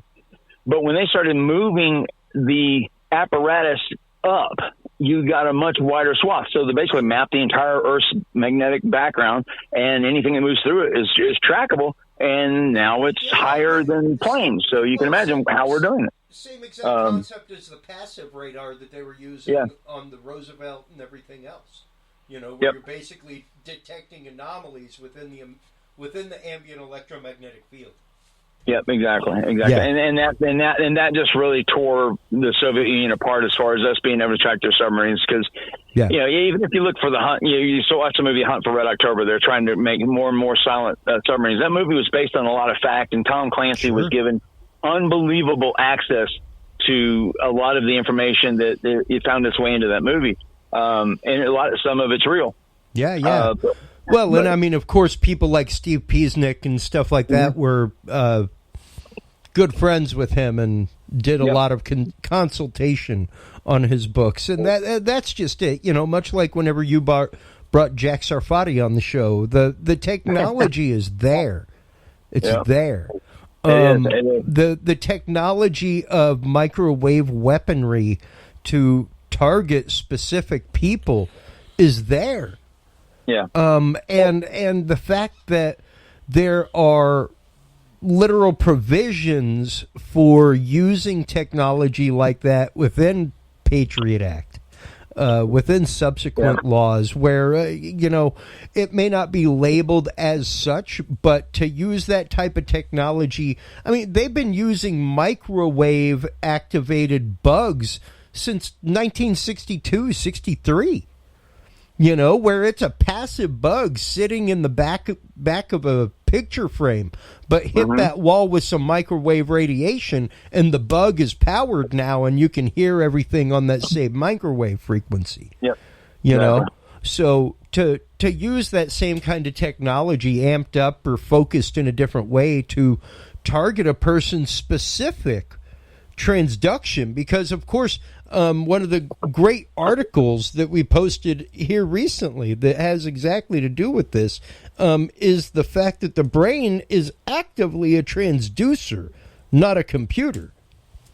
So when you think about that, it absolutely makes a whole lot more sense, the way that microwave radiation can be used and possibly even specifically tuned. If you're able to use an EEG pulse, as we've talked about before, Doctor, to EEG heterodyne somebody at a distance, no different than being able to find out what microwave frequency would specifically affect that brain at a distance, right? True, and Go ahead, Dr. Hall. The problem too, but they hadn't elucidated the symptoms and the problems you were going to have from chronic use of that technology, and that's what you're now seeing in the Havana syndrome people. Yeah. And there's even been some question, as I know they're trying to blame that on Russia, but there's even been some questions of whether or not it's Russia doing that. So there's nothing saying that it's not our technology that we've used to bug the Cuban embassy. Well, go ahead. Sorry. Yeah, there's no embassy in the world that we don't have bugged, and it just goes goes with the territory. You know, we have a specially modified KC-135. I think Tom Lockhart runs that program out of the Air Force Research Laboratory, and that plane has been modified 3 or 4 times since I was in. And that aircraft, back when the Star Wars program was starting off and everything, you know, there's a lot of money going to SDI. That aircraft was flying around with one hellacious laser. This is all true story. You can probably find this stuff on the internet, but like everything on the internet is true. But you know, this aircraft was back then had a laser power enough to fire well over 100 miles and take out specific targets. I mean, the focus wasn't as good as it is today, but imagine that laser back then. Now imagine it fast forward to now and what we can do and where that platform may be. Because several of the optics that were designed for some of the craft that are going into space have the same specific optics and ground lenses that are made for lasers, not for optics. So it doesn't take a rocket scientist to figure out. Lockheed Martin obviously makes the K-8 series. And if you look at some of those, you know, those satellites, obviously the K-8 series satellites looks just like a Hubble telescope. It's the same company made it. So you have these objects that are moving around in atmosphere, out of atmosphere, that could take out targets at any time. And like the microwave energy that you're talking about, you got directed, all the directed energy weapons, which includes sound, which includes electromagnetic spectrum, which also includes a light spectrum, and infrared and every other way in between. Now look at gamma and then look at X-rays. And the doctors can tell what happens when you fire enough gamma at someone or enough X-ray at somebody, you know, what the outcome will be. Yeah. It's not going to be pretty. Well, and same thing like you're talking about with different particle beams, you know, certain particle beams that may not release gamma, but they do release gamma on impact. Sure. And that's kind of the problem with some of the particle beams that have been used experimentally. And that was one of the reasons that I titled my book Guinea Pigs, is early on the microwave energy and the same things that are causing Havana syndrome was being used, I think, experimentally on the public. But I think now the experimentation is pretty well done. I think they've got the technology down pat. And like you were talking about with some of the laser, you know, stuff that, you know, they've got on planes now, it always intrigued me that all of a sudden they were able to close HARP down. Well, you know, if the only reason to close HARP down is because you modified it into a smaller package. Yep. So, yeah. It's no longer necessary to have that big ass antenna sitting there. And they gave it to a university, I think, didn't they? Yeah. I think they gave that over to Alaska University or something. But you know, the weapons that are on our next generation aircraft, which is our 6th generation aircraft, those are well beyond what we're probably even thinking of to some degree, because they're modularized.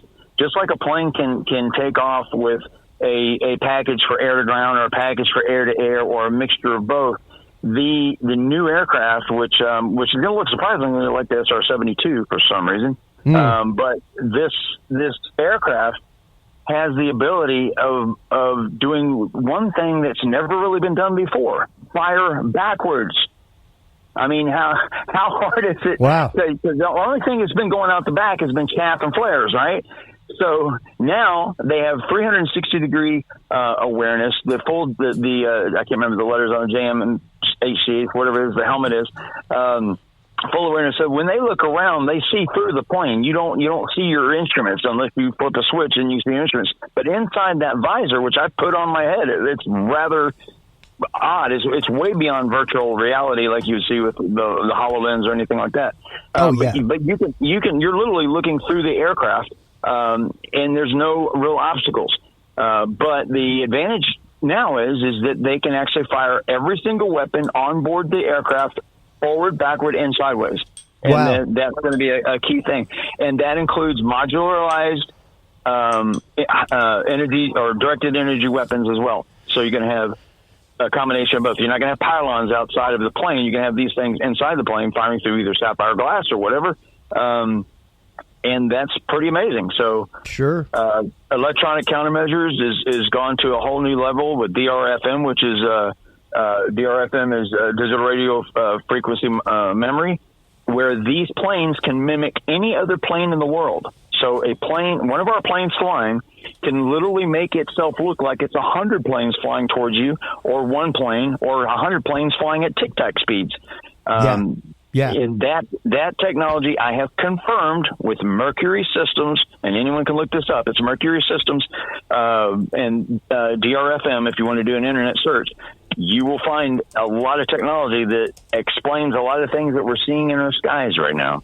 Yeah, absolutely, and we've definitely had that conversation. And I've got the Mercury Mission Critical Systems website up right now. And I mean, even right now, going to the Lockheed Martin website, like I was just a minute ago, looking at their L400 series of satellites. I mean, dude, you're talking about the L400 bus can be delivered as quickly as 24 months from order and requires minimal engineering for payload integration. It features higher power and more maneuverable propulsion than other satellites in the class. You're talking 400 to 800 kilograms. Yep. And in a size format of 1.1 by 1.7 meters. That's crazy. That's like the size of an office chair. It's amazing, and and they're going to full modular. I was there last year. I think that the video's on my channel. You can actually see me at Skunkworks, and when you go through that facility, and you're some things they want you to see are kind of like, hey, like you'll see it, but you're not supposed to know you've seen it, or you're not supposed to say anything or whatever. And you start putting two and two together, you start realizing, then I hang around the city for a week. I didn't go there just one day for a 1 hour thing. I was there for a full week, going to the local bars and talking to the people that work there just to get an idea of what's going on. And some of the things that you hear, of course, they're not telling you full-on secrets or whatever, because you don't want to do that. But at the same time, the conversation is naturally drift that way. But some of the technologies that it's like we've gone through a leap in the last 4 or 5 years, where we've skipped over a generation or something. So we're on our 6th generation aircraft, and we're really on 7, and everybody else is trying to make their 5th still. It's just unbelievable. And that's what I've said every single time that we've talked about the UAP stuff. Everything, Mike, is that you cannot be announcing to the public that you have a hypersonic intercept weapon ready and capable and tested to intercept hypersonic payloads. Well, who the hell's got hypersonic payloads? When did we hit hypersonic? When did 10,000 miles per hour become the baseline? Yeah, is what I want to ask. November 16th of 2004. That's the last time we got that close. Yeah. So, once again, people forget the fact that we've had the X-37 flying successful. It returned from its first 3-year-long successful mission in 2012. What was it doing? It was flying over our heads, unmanned for 3 straight years, and we didn't know. The ionosphere. That's what it was. So, that's just it. That's what we do. Same way that measuring HARP. I remember the proud announcement at Panama when it was like, check out our new fighter, by the way, that just kind of came in without radar signature. By the way, that's a thing now. We just whipped Manuel Noriega with it. Isn't it amazing? The F-117 is retired. We've lived through the entire cycle of this amazing aircraft. We've seen it come. We've seen it go. It was around for 20 years before we even knew about it. Before most people knew about it. But I was just asked a question by a listener out there. What is Heaven Whistler has asked? What is the best example to explain this technology to somebody with only a basic knowledge? That's a good question. Doctor, let's let you answer that real quick, because I think you go into a lot of the common uses of this technology in your books, Guinea Pigs, as well as Satellite Breed and New Terrorism. So I'm going to throw this one to you first off. What is the best way to explain this technology to someone that with a not a very good understanding of it? Is that how I'm getting the question correct? Yeah. A real world example, Well, I think the best example would be it's a control factor. Like I wrote in the book. I mean, it's a technology that gives you the ability to either unwittingly or at least unwittingly on the victim's aspect of it to control either an individual or control a culture or control a group. And you can do it. You can control an individual or a group this way to basically behave in the manner that you want them to behave. So, I mean, all of this technology at its base is a control mechanism. Yeah. And, the interesting thing, especially talking to Mike, hearing Mike talk about all the technology, and while we have had technology grow in leaps and bounds, that technology really can only victimize another culture or another society that's dependent on higher technology, as we've seen in Vietnam and we saw in Afghanistan. The best way to defeat modern technology is to go back to older technology or even ancient technology. Yeah. And, it's kind of like the Taliban said, you may have the watches, but we have the time. Yep. Same thing in Vietnam. Those people dove down into caves and you would bomb the shit out of the countryside and find 3 bodies because they just weren't there to be bombed. Yeah.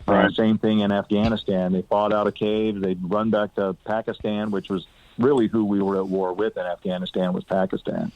And but when you're faced with overwhelming technology, you go back to the basics. And in Afghanistan, and Mike will tell you, the Taliban and the fighters there, they used runners passing notes. They didn't use walkie-talkies because they knew they'd be intercepted. Yeah, they went straight Thermopylae, man. They went straight up like hand-to-hand message carrier via 12-mile run if they had to.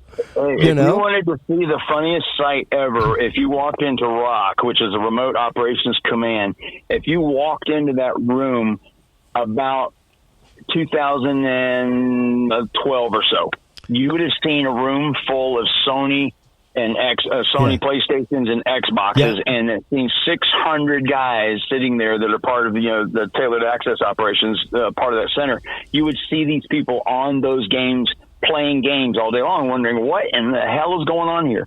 And what was going on was that all of the ISIS fighters and all of that, they were using the chat inside those game systems to talk. And the only way you could get access to it was to actually be in the game. Yeah.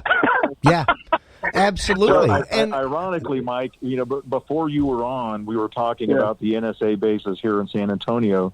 And by the way, anybody wants to read a really good book that was written a long time ago about that, James Banford, The Shadow Factory. Yeah. And he mentioned some of the first NSA bases that were started here in San Antonio, but one of them is specifically a cryptology center to monitor PlayStation Live and Xbox Live.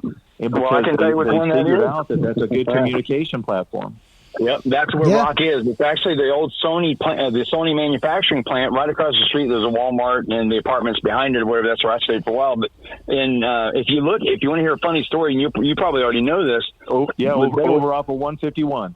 Yeah, exactly. So it's a beautiful building. It was a Sony chip manufacturing plant, is what it was, and then they never finished it or whatever. The building was dormant, and then NSA went ahead and bought it and then, converted it into a nice facility.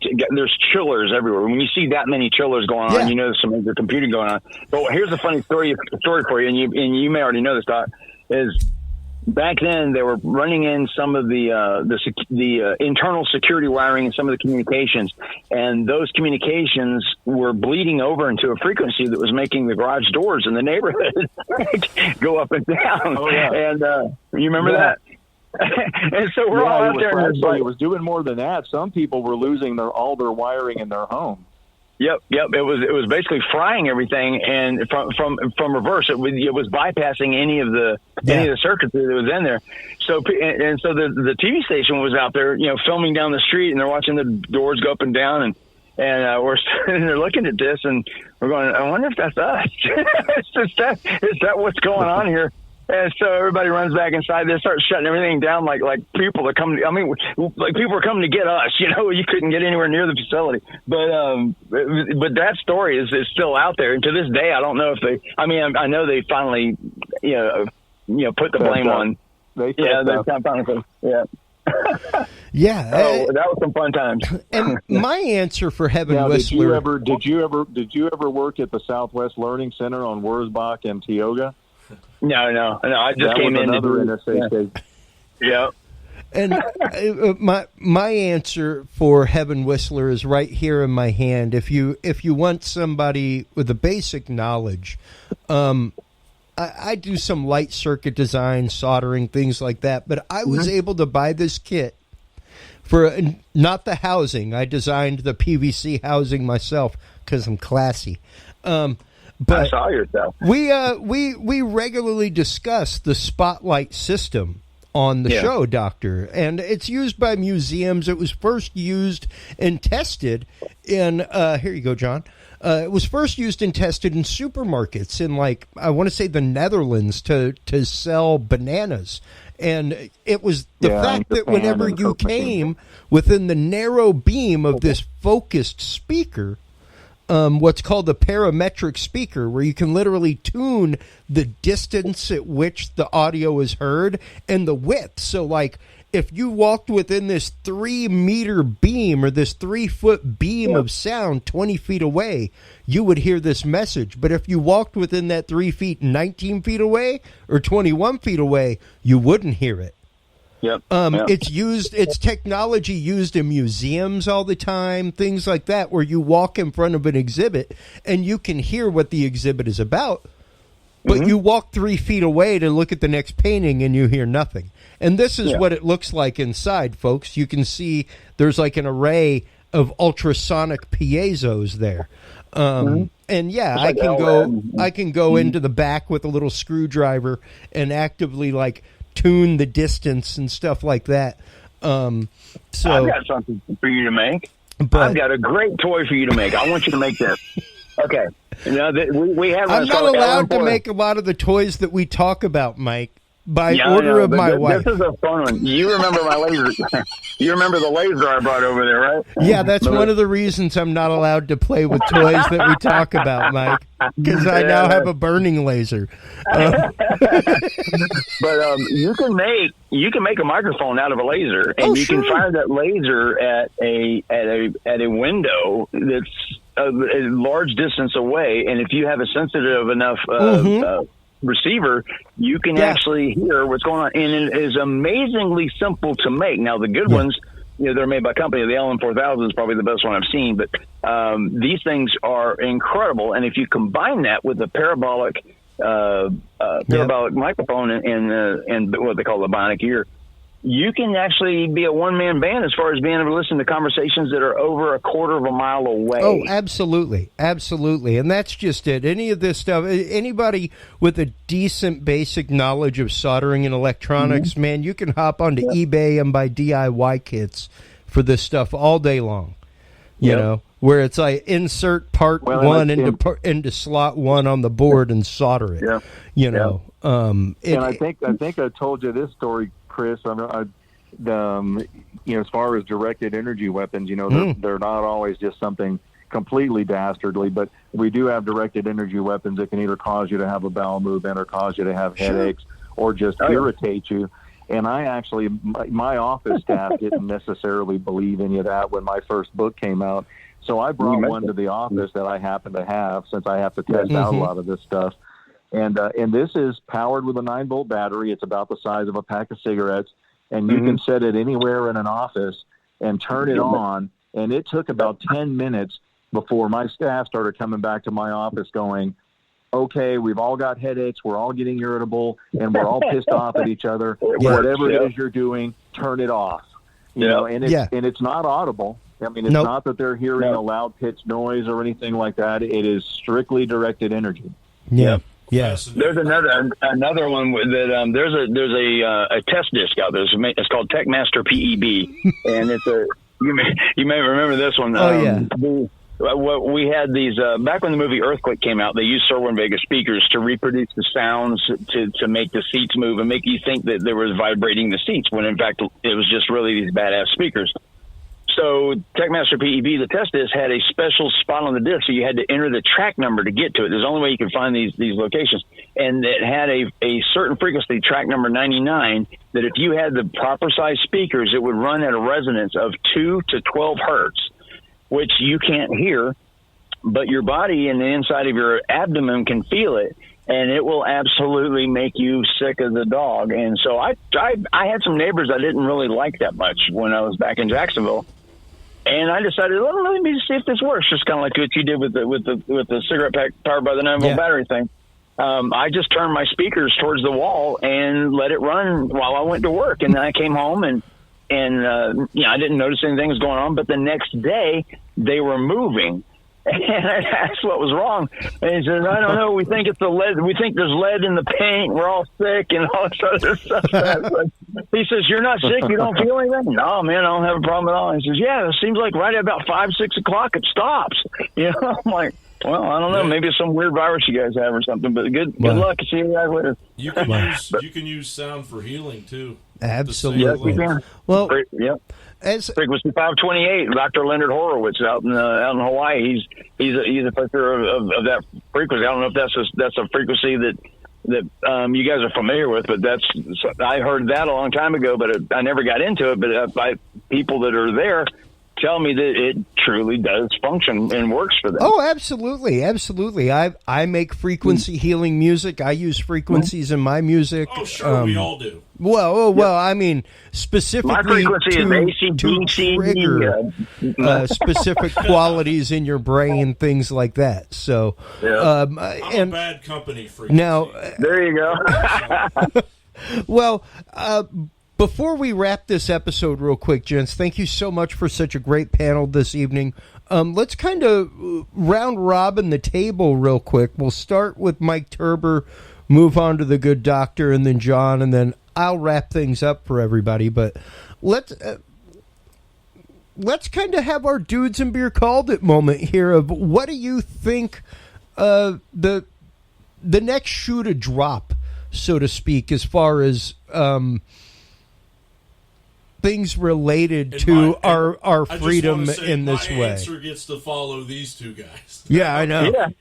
All right. I gave you plenty of time to think about it, so don't complain. I'm going to learn a lot in the next few minutes. Let's start with you, Mike. Go ahead. What do you think, surveillance-wise, things like that? What do you think the next shoe to drop because of things like the Patriot Act, FISA Court, that kind of stuff is going to be?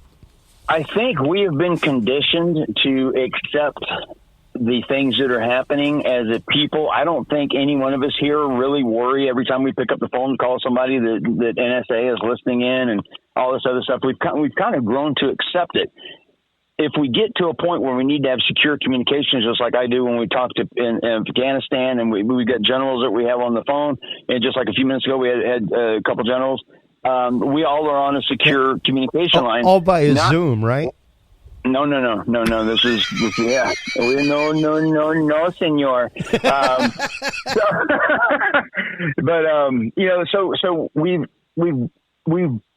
have given away things. We've given away some rights, we think, in expectation of some sort of freedoms, and that is something that I don't really agree with. I have a problem with that. Yeah. And I think, Edward Snowden did, of course he's a traitor in one way, but he's also a hero in another. And I look at him both ways, and I don't have a choice but to look at him both ways because it's just factually that's the way you have to do it. But as far as the freedoms, the things that I expect to drop next, once we go through the next cycle of technological innovations, we're going to get to a point where the speed is so fast and that the bandwidth is so much and so great that, and people like Elon Musk are exploring AI and all of the realm of pre-consciousness going into a computer, of us being able to do amazing things. I think the trade-off is that we won't care anymore. At some point, our society will be all-inclusive anyway. It's going to be done by design or by natural selection or anything anyway. Eventually, we have to get to that point, or we're just going to die out anyway. So we have to sit back, and take a look at ourselves and realize that, okay, at some point we're all going to be part of each other anyway, so to speak. Is that something that we want, or do we truly want to be individuals with absolute privacy and things of that nature? And then once that occurs, we're going to flip. Either we're going to lose ourselves as a society and we're going to go by the wayside and we're not going to get to even a level 1 society, or 2, we're going to sit there and accept it, and we're going to live in a Star Trek kind of world and where everybody is working for the same common goal of moving society and humanity forward. Hopefully that'll be the way we go, and war will be a thing of the past, because it's a dumb thing to do. But here we are. Well, we're historically pretty stupid, Mike. Yep. Yep. It's just like looking at the Drake equation. When you think about it, and you look at other systems that we would do the math and determine there's millions of possible civilizations out there, but where are they, so to speak? Get the Fermi Paradox. But when you start thinking back on ourselves, if you turn that equation around to ourselves, we've only been around for 100 years where we actually had enough technology to where someone would be able to hear us to begin with. So our bubble is really small to begin with. Barely a blink of an eye. Yeah, barely a blink of an eye in the history. And how many blinks have we had before? How many blinks have other civilizations had before? And if this is it, I can see how very few civilizations would ever make it to the point where they actually go interstellar. So it's sad, but it is what it is. Yeah. Doctor, what do you see as what is coming on the horizon as far as these issues? Well, and I kind of agree with Mike when, expectation of privacy.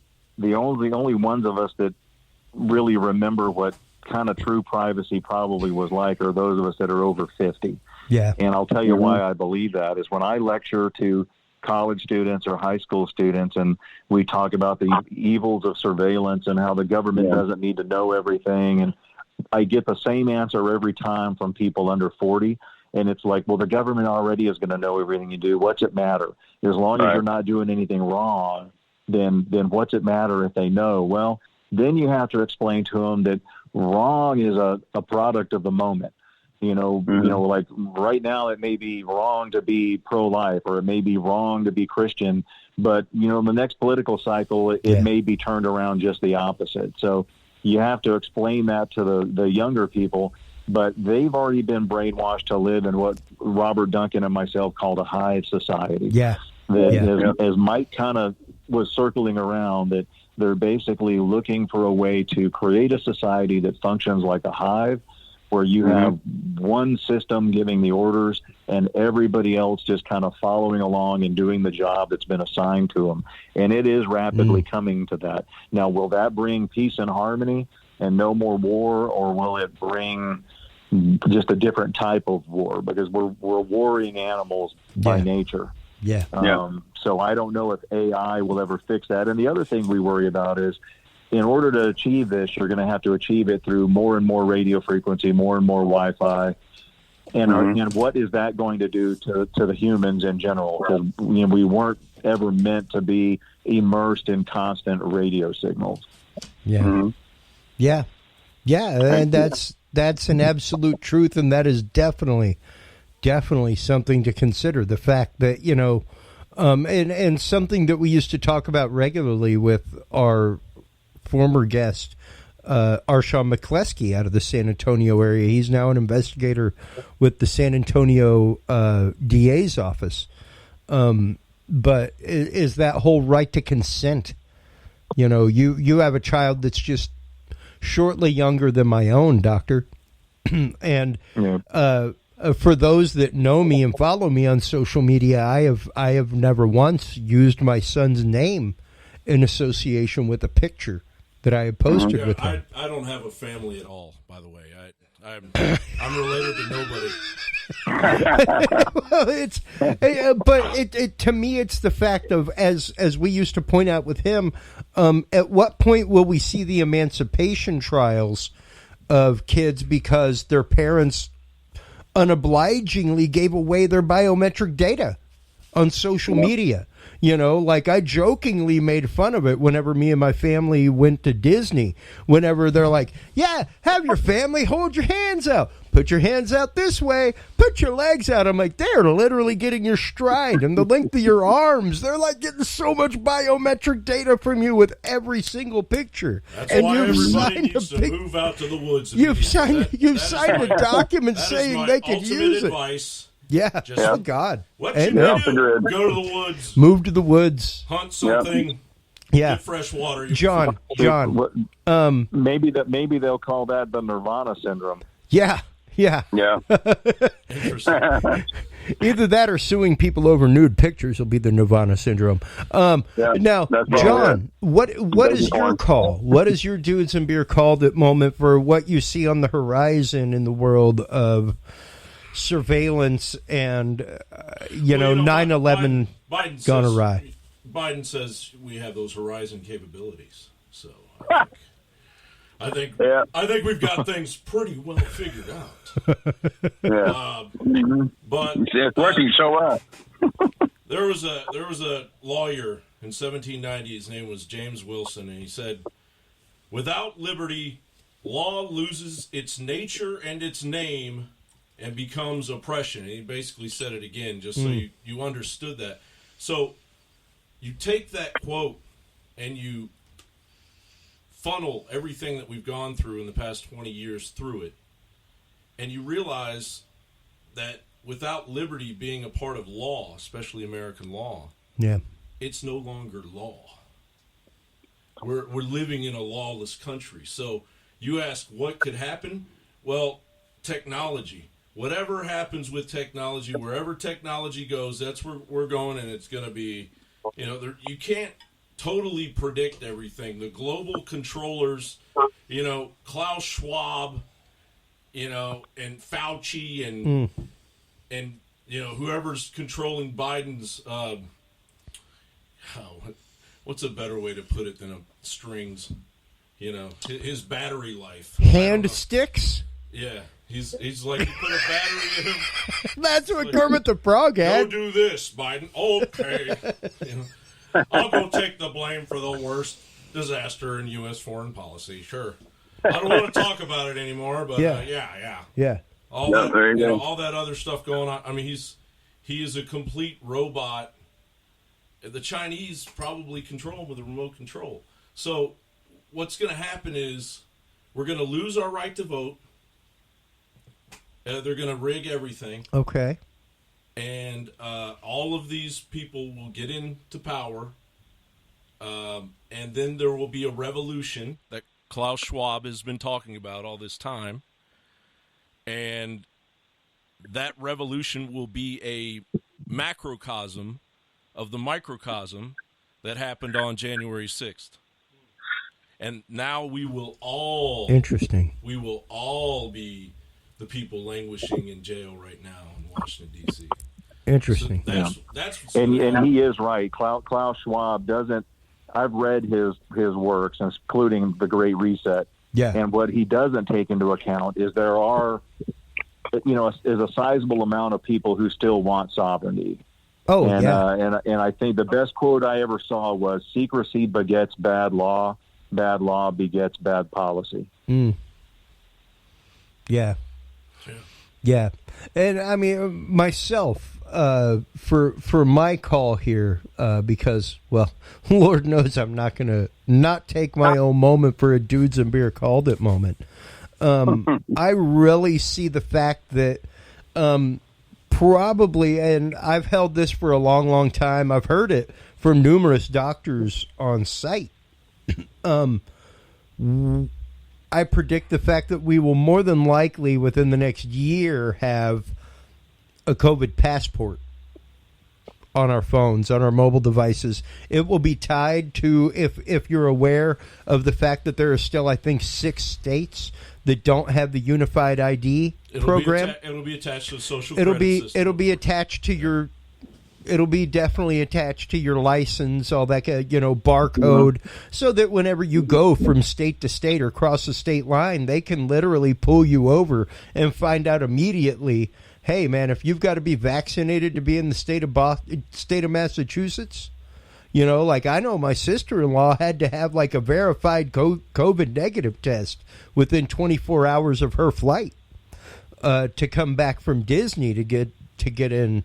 So I know it will be attached to my TSA pre-check eventually. It's going to happen. And, you know, for me, the fact of that, and probably the fact, I wouldn't say that we necessarily lose the right to vote, but I would definitely see the fact that within the next 5 to 10 years, we will see America move to a crypto wallet as far as banking. And within that crypto wallet and crypto chain will be your voting. Will be a secure means of voting from your mobile device. Yeah, in conjunction with your social media credit score bullshit. Oh, sure.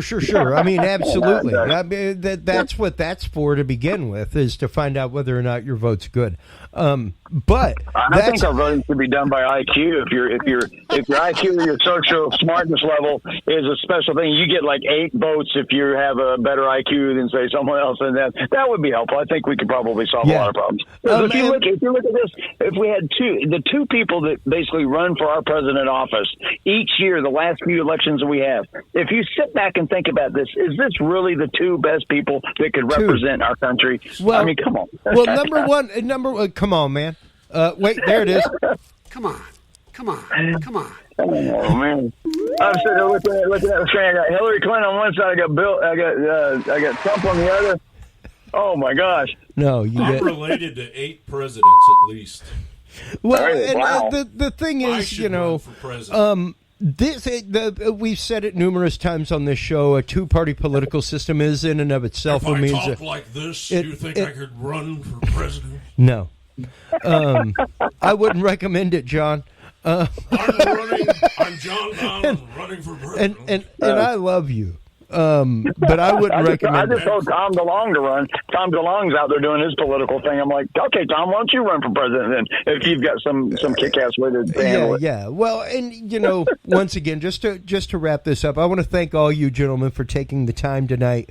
You are all astute in your own means and in your own ways when it comes to these means of control, the history of control, the way in which these laws have long and reaching tendrils amongst our society, and the fact that while most people are playing checkers, they are playing chess. While we're busy playing 21, they're busy playing poker.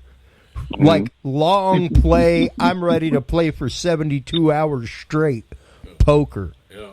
You know, and we're there to get 2 or 3 hours of fun at a blackjack table. You know, Mike's Barn Casino, liquor in the front, poker in the rear.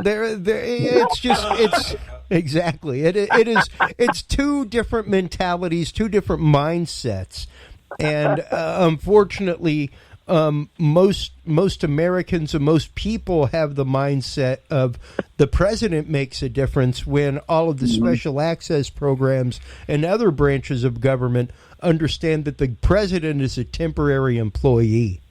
The Open Society Foundation. So, on that note, gentlemen, I want to thank you all always, especially Mike and Dr. John, the ways and tunnels that y'all have taken us down with this show and with our audience have been fantastic.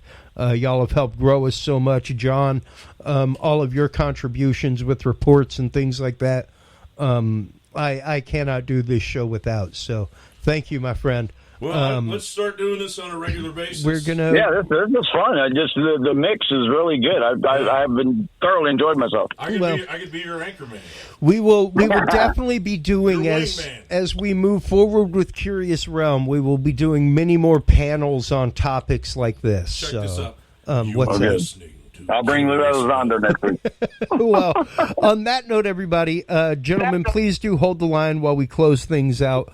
While you are online checking out all the amazing work of Jon Bowne over here to my right, with sorry about that, Jon Bowne with Daily News Collective, along with his his other show, Jon Bowne Politics, while you're online checking out all of the great work of Mike Turber at 5x5 News and the amazing books of our good friend, Dr. John Hall, Guinea Pigs, Technologies of Control, as well as Satellite Breed, A New Terrorism.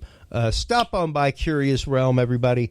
That's where you can find everything that is Dudes and Beer. You can still go to dudesandbeer.com. That's where all the episodes are officially posted. So, but come December, episode 350, we're almost there. Everything will be Curious Realm. Until next time, take care of yourselves, take care of each other. Remember, if you can't be good at it. We'll talk to you soon. Bye-bye. Thanks for listening to this episode of the Dudes and Beer Podcast. To listen to our audio streams or chat with us live, download the official Dudes and Beer app for Android and iDevices, available on Google Play and iTunes markets. For more episodes, content, and information, visit us online at dudesandbeer.com. You can also find our episodes on Breach.tv, iHeartRadio, Spreaker, SoundCloud, iTunes, YouTube, Stitcher, or your favorite podcast service. Dudes and Beer is a proud member of the HC Universal Network family of podcasts.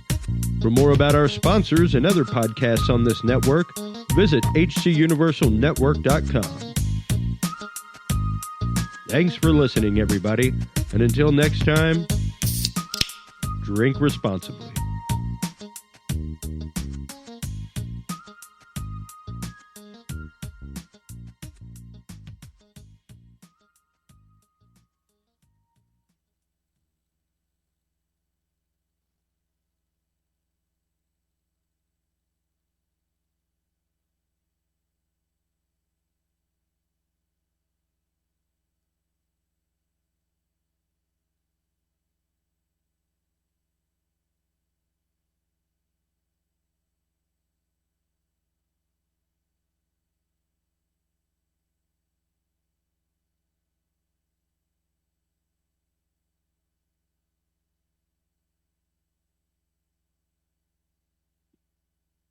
I guarantee you Mike's on the line. I could be. There he is. There he is. Mike, meet my boy Jon Bowne, man. How you doing, John? Good. Do you know? Nice to meet do you know who I am? I know of you. I don't know a whole lot of the history, but I know some of the subject matter that you're dealing with. Yes. Okay. All right. So yeah, I'm on Infowars.com. Yeah. Never heard of it. Oh, really? Just kidding. You'd be the only one in America that hasn't. Yeah, Alex was trying to get me on there back when me and Laura Loomer were doing the Las Vegas thing, and I kept running around there. Everybody's like, "No, don't get on there." Okay, get on there. No, don't get on there. I said, "Okay, I don't even know what." It's like, you're going to kill your career doing that, or you're going to build your career, or you're going to do this. I just like, look, it's a lot of controversy. I think I'll just chill for now. I'll let Laura go on, and then I'll follow if necessary. Are you based out west? I'm